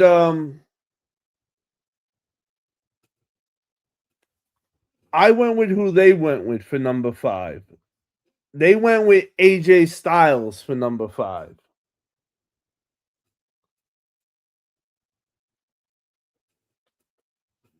If you know, Mr. Perfect is so good, but I feel like AJ Styles got him just a little bit because AJ can do more stuff in the ring.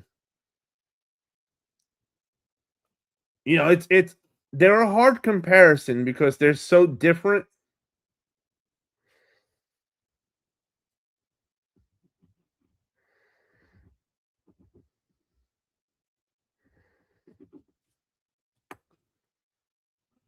And shit. AJ Styles is one of the best wrestlers in the world. And that's not even just me saying that. The Undertaker was asked, AJ Styles or Shawn Michaels? And he said, I hope Shawn doesn't hate me for this. But AJ Styles.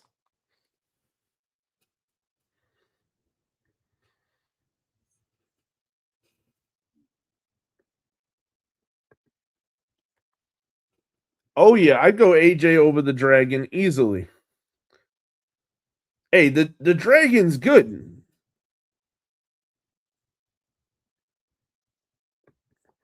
You know, too bad we couldn't see, you know, if he was wrestling today instead.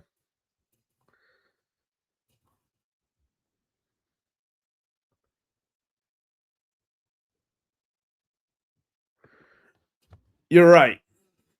To be honest, you could take the top 10 and put them in any order and still not be wrong.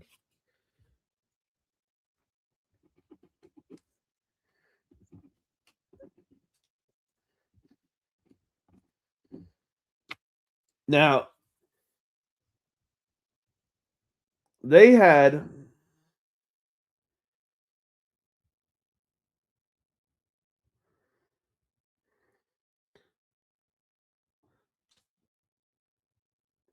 this is who they had for 6 to 10. They had Bryan Danielson at number 6, Seth Rollins at number 7, Owen Hart at 8, Ricky Steamboat at 9, Mr. Perfect at 10.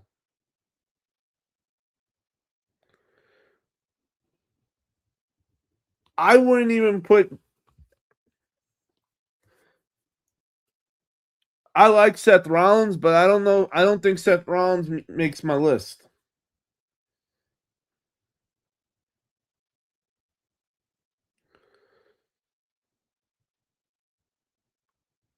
Owen Hart makes my list. I could put Ricky Steamboat would make my list.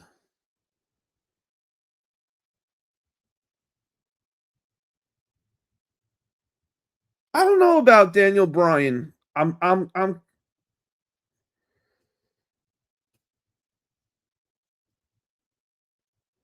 he's good.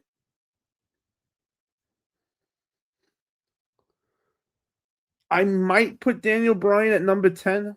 I don't know.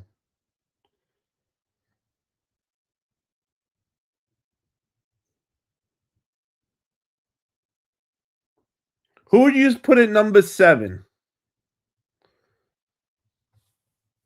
They got Seth Rollins at number 7.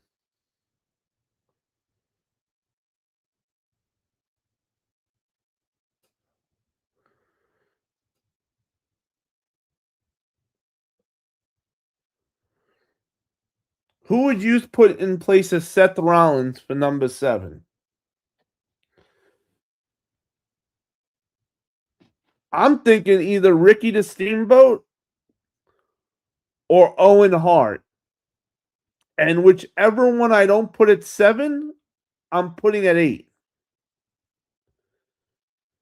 Which they do have Owen Hart at 8.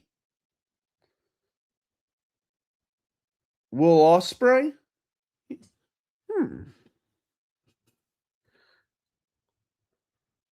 I like Will Ospreay over Daniel Bryan.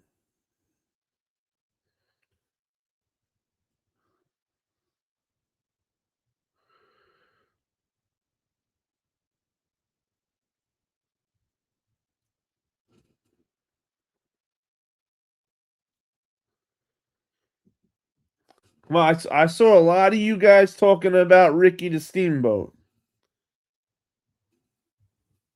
throughout this night. He didn't make the list just yet. They got him at number 9.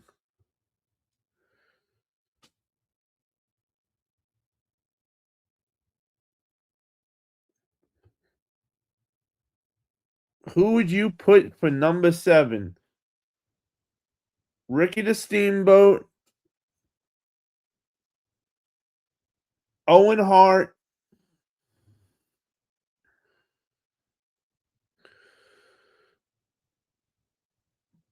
number 9 is disrespectful.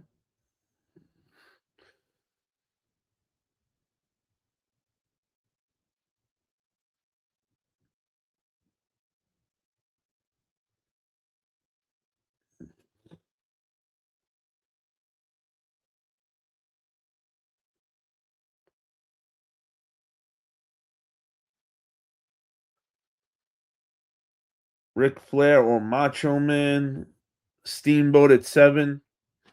Yeah. I put Steamboat at 7, Owen at 8.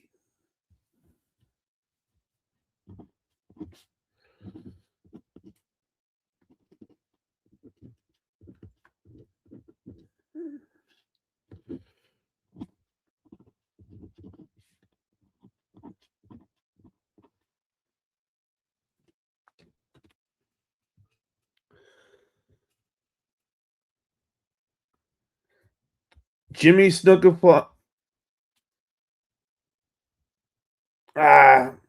not him. I wouldn't put him in top 10.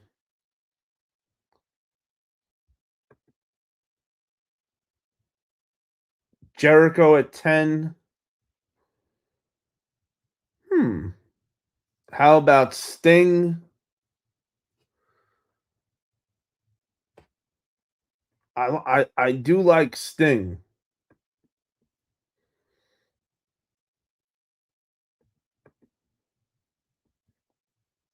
I was big man. I was gonna go Owen Hart 7, but I went Ricky Steamboat 7, Owen at 8.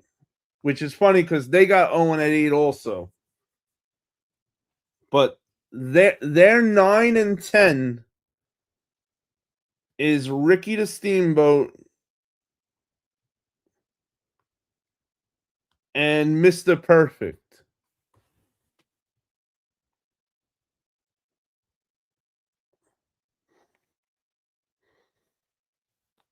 No way I would put those guys that far down the list. 9 and 10. We already got, what up, Jamesy? We got Brett already.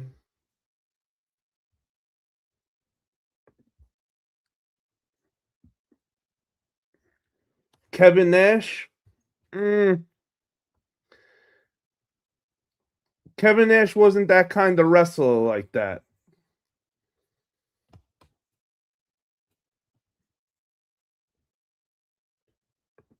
I like Owen Hart, not because of his brother Brett.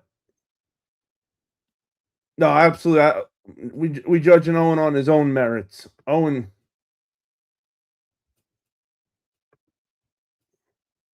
We got Brett. Brett's actually number 3. But it's not your favorite wrestlers. It's in ring, top 10 in ring wrestlers of all time. We need a 9.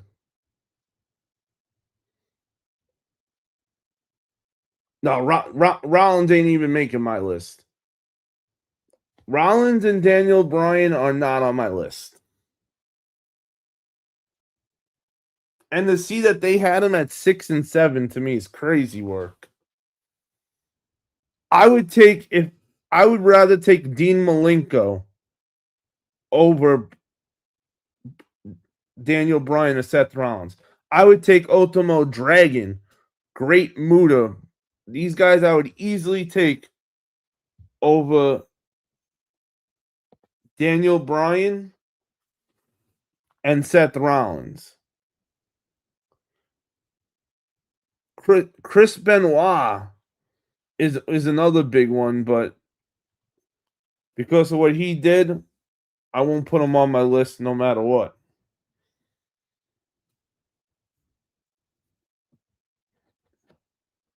Will Ospreay's pretty fucking good, not for nothing.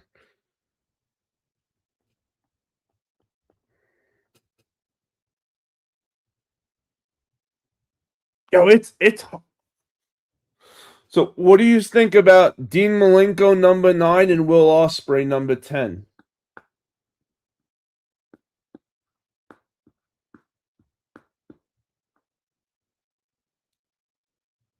Because how do you not put, or even vice versa, Will Ospreay and then Dean Malenko? Because you really got to put them both on the list, right? What in-ring work could Will Ospreay not do?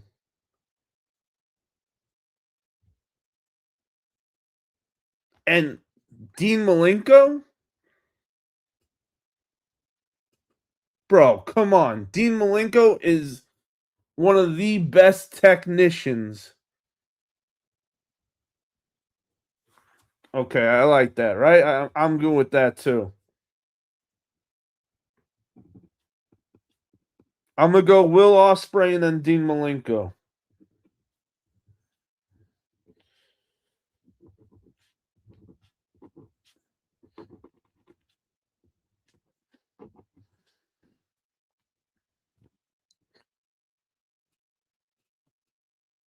So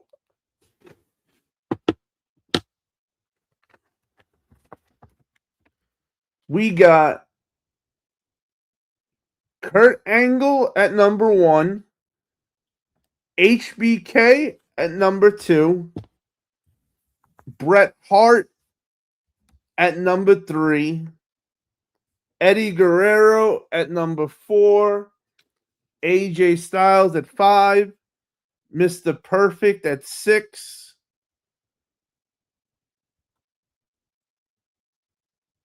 Ricky the Dragon at 7. Owen at 8. Will Ospreay at 9. And Dean Malenko at number 10 for, and remember, this is in-ring wrestlers, not for their in-ring work, not guys you like, guys you don't like. You got to take that out of it when you're looking at it, and you're basing it on the way these guys work in the ring.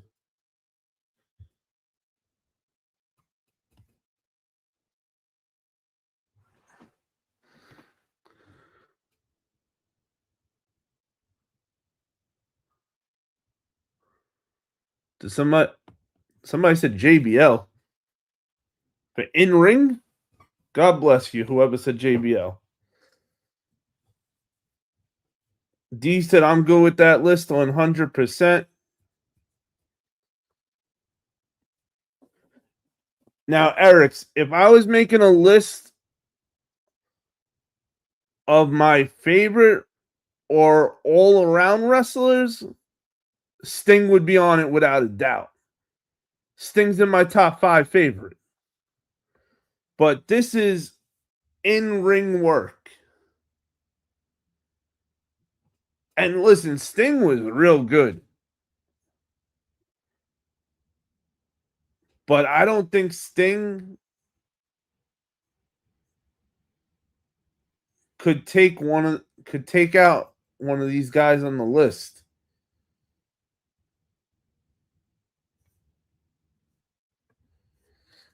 Oh yeah, definitely Sting, definitely top 10 WCW. Shit. I got Sting at number 1 for WCW. You know what? That's what we're going to do. Next Friday, we're going to do top 10 WCW next Friday. Oh, hell yeah. Sting was my top 10.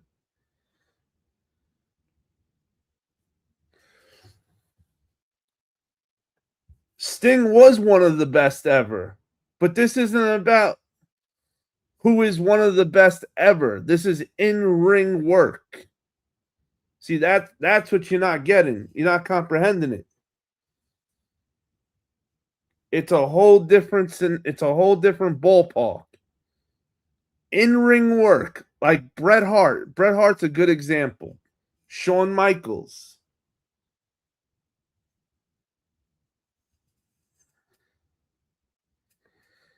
Me too, brother.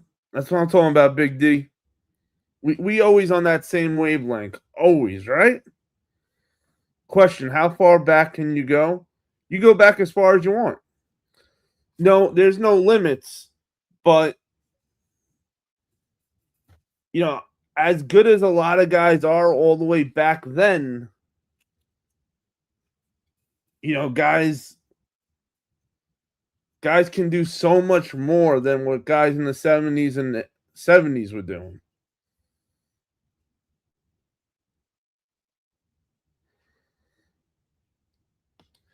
If Sting had a match with Dean Malenko on in-ring work only, Dean Malenko would win.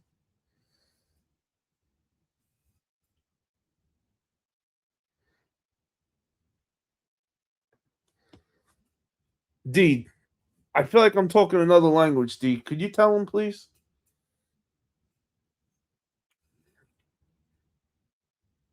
I don't think he's getting the in-ring part.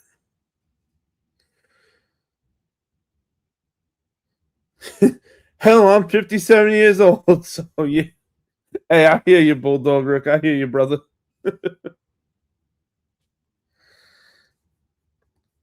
Pretty good in-ring work, Liz Hunter, but disrespectful when you put Mr. Perfect at number 10 for in-ring work and perform. Right? How the fuck did they put Mr. Perfect at number 10? They put Seth Rollins and Bryan Danielson above Mr. Perfect. above Owen Hart, above Ricky the Steamboat. To me, it feels like whoever made this list didn't really go back, didn't know wrestling as much that far back.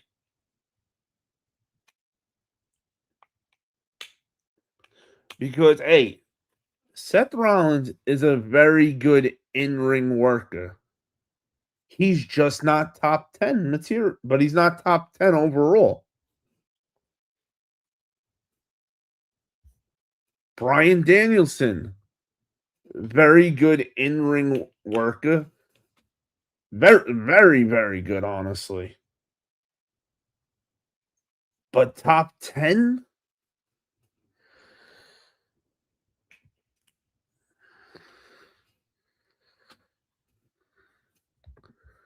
Professional wrestling, in-ring work, refers to a wrestler's physical performance, technical execution, and match psychology inside the ring. So, right there, for anybody who's not exactly sure on the, what qualifies for in-ring, that's it right there. Shit, honestly, I wish I would have had you do that in the beginning. We should have did that right in the beginning, D. Had you put up the definition for in-ring. Because I know a lot of people were just jumping in and they were just naming wrestlers, not knowing what the criteria is at all.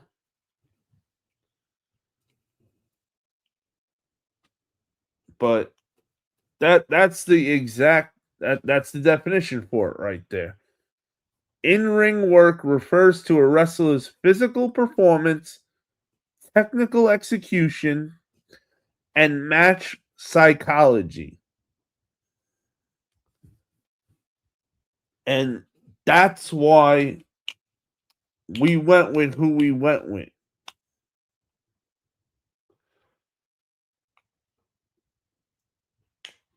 So whether the fans love you, hate you, whether you're our favorite or whether we hate you or we hate you has nothing to nothing to do with it. Whether you're a scumbag or not a scumbag. Whether you're a 7 something or 5'9". Like,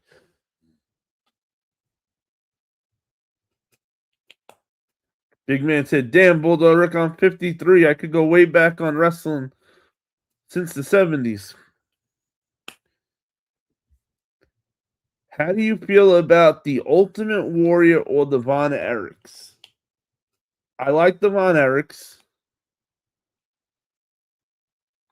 Ultimate Warrior was a cool gimmick.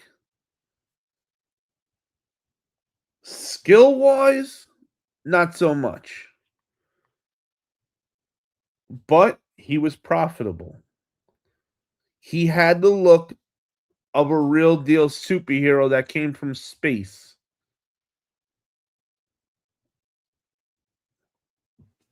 My younger self loved the Ultimate Warrior.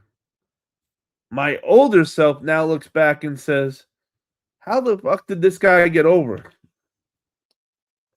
And then I say to myself, it's the look. It's the look and the energy the guy had. The way he would run to the ring and he had that high positive energy always. Bro, positive energy is huge. People want to be around people that got positive energy. That's for shit sure.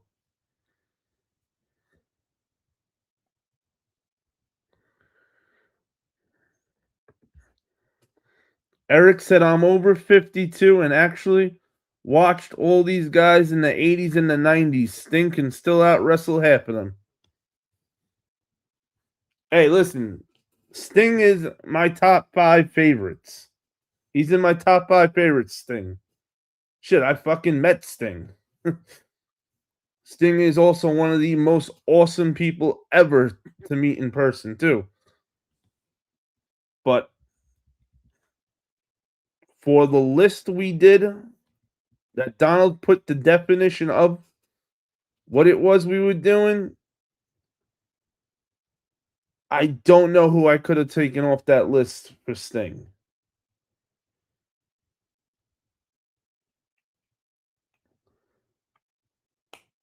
I might have even put Sting at 11.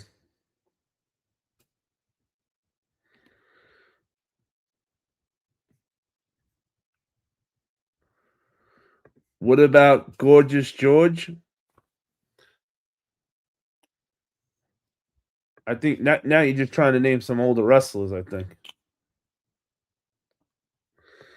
Sting was a good character and a good performer, but he was not a very technical wrestler. See, that's why Sting didn't make the list. Wasn't because Sting isn't awesome. It's because he wasn't really a technical wrestler.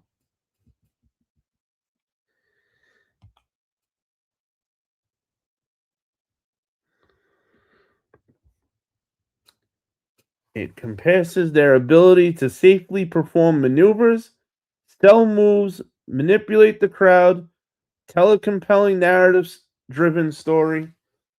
Shit, D, when you put the definition up before, that was perfect. That was it. No one could argue it. That's the definition. And no one could argue that was wrong. That is the definition for the list.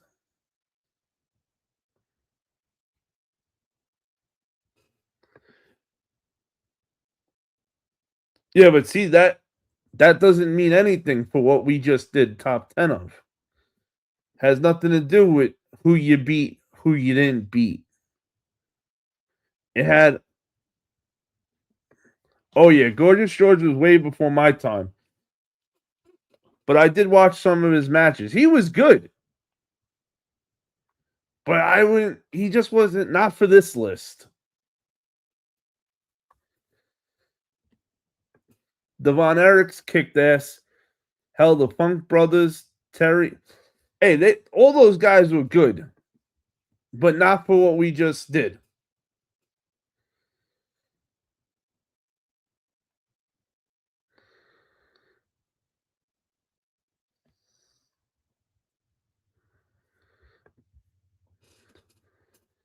Ghost, you know me, brother.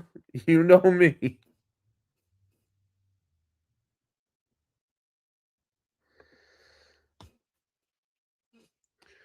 Razor Ramon wasn't a technical wrestler at all. So that's why nobody even brought him up tonight. Razor Ramon overall is awesome. But Scott Hall isn't technical.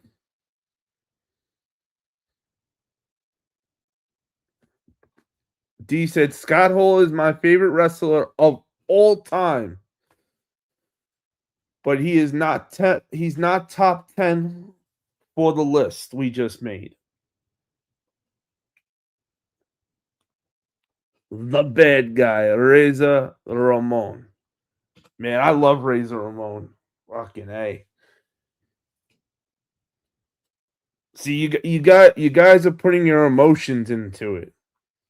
You got to take your emotions out of who you like and who you don't like. You know, it's all about. Where is it? I'm gonna pull. Wait, let me see if I could. Here we go. I got it right here again. D put. See, this is what the list was about tonight. It was in-ring work. D got you guys the definition for anybody who was not sure exactly why we were picking this guy, say, over this guy. In-ring work wrestlers refers to wrestlers with physical performance, technical performance. Like a Bret Hart, for instance. His entire thing was technical. Technical execution. match psychology inside the ring. These guys could wrestle a broomstick.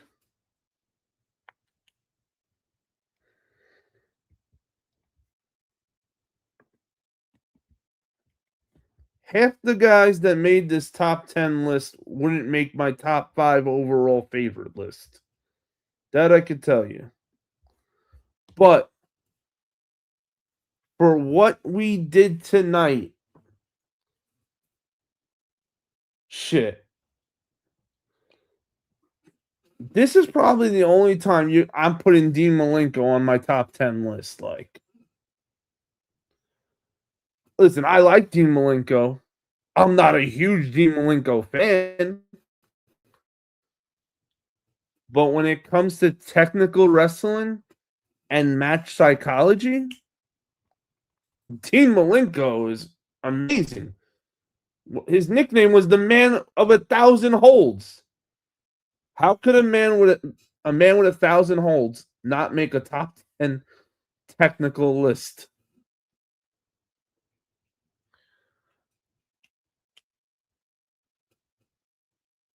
But it's already 3:08 in the morning.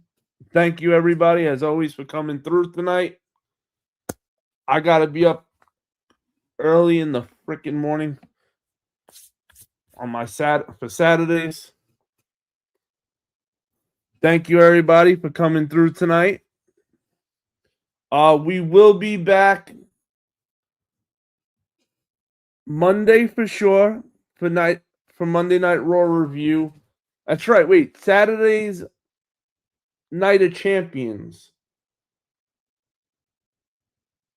I'm not sure if I'm going to be able to do a live for Night of Champions, but either way, we will be live Monday for sure. After Monday Night Raw, we will definitely be live. To be honest, I don't know if I'll be home in time for Night of Champions. We'll see what happens. Keep your notifications on. Because when you hunt with the pack, you never hunt alone. And as always, everybody, stay hunting, and we'll catch you on the next one. Too fucking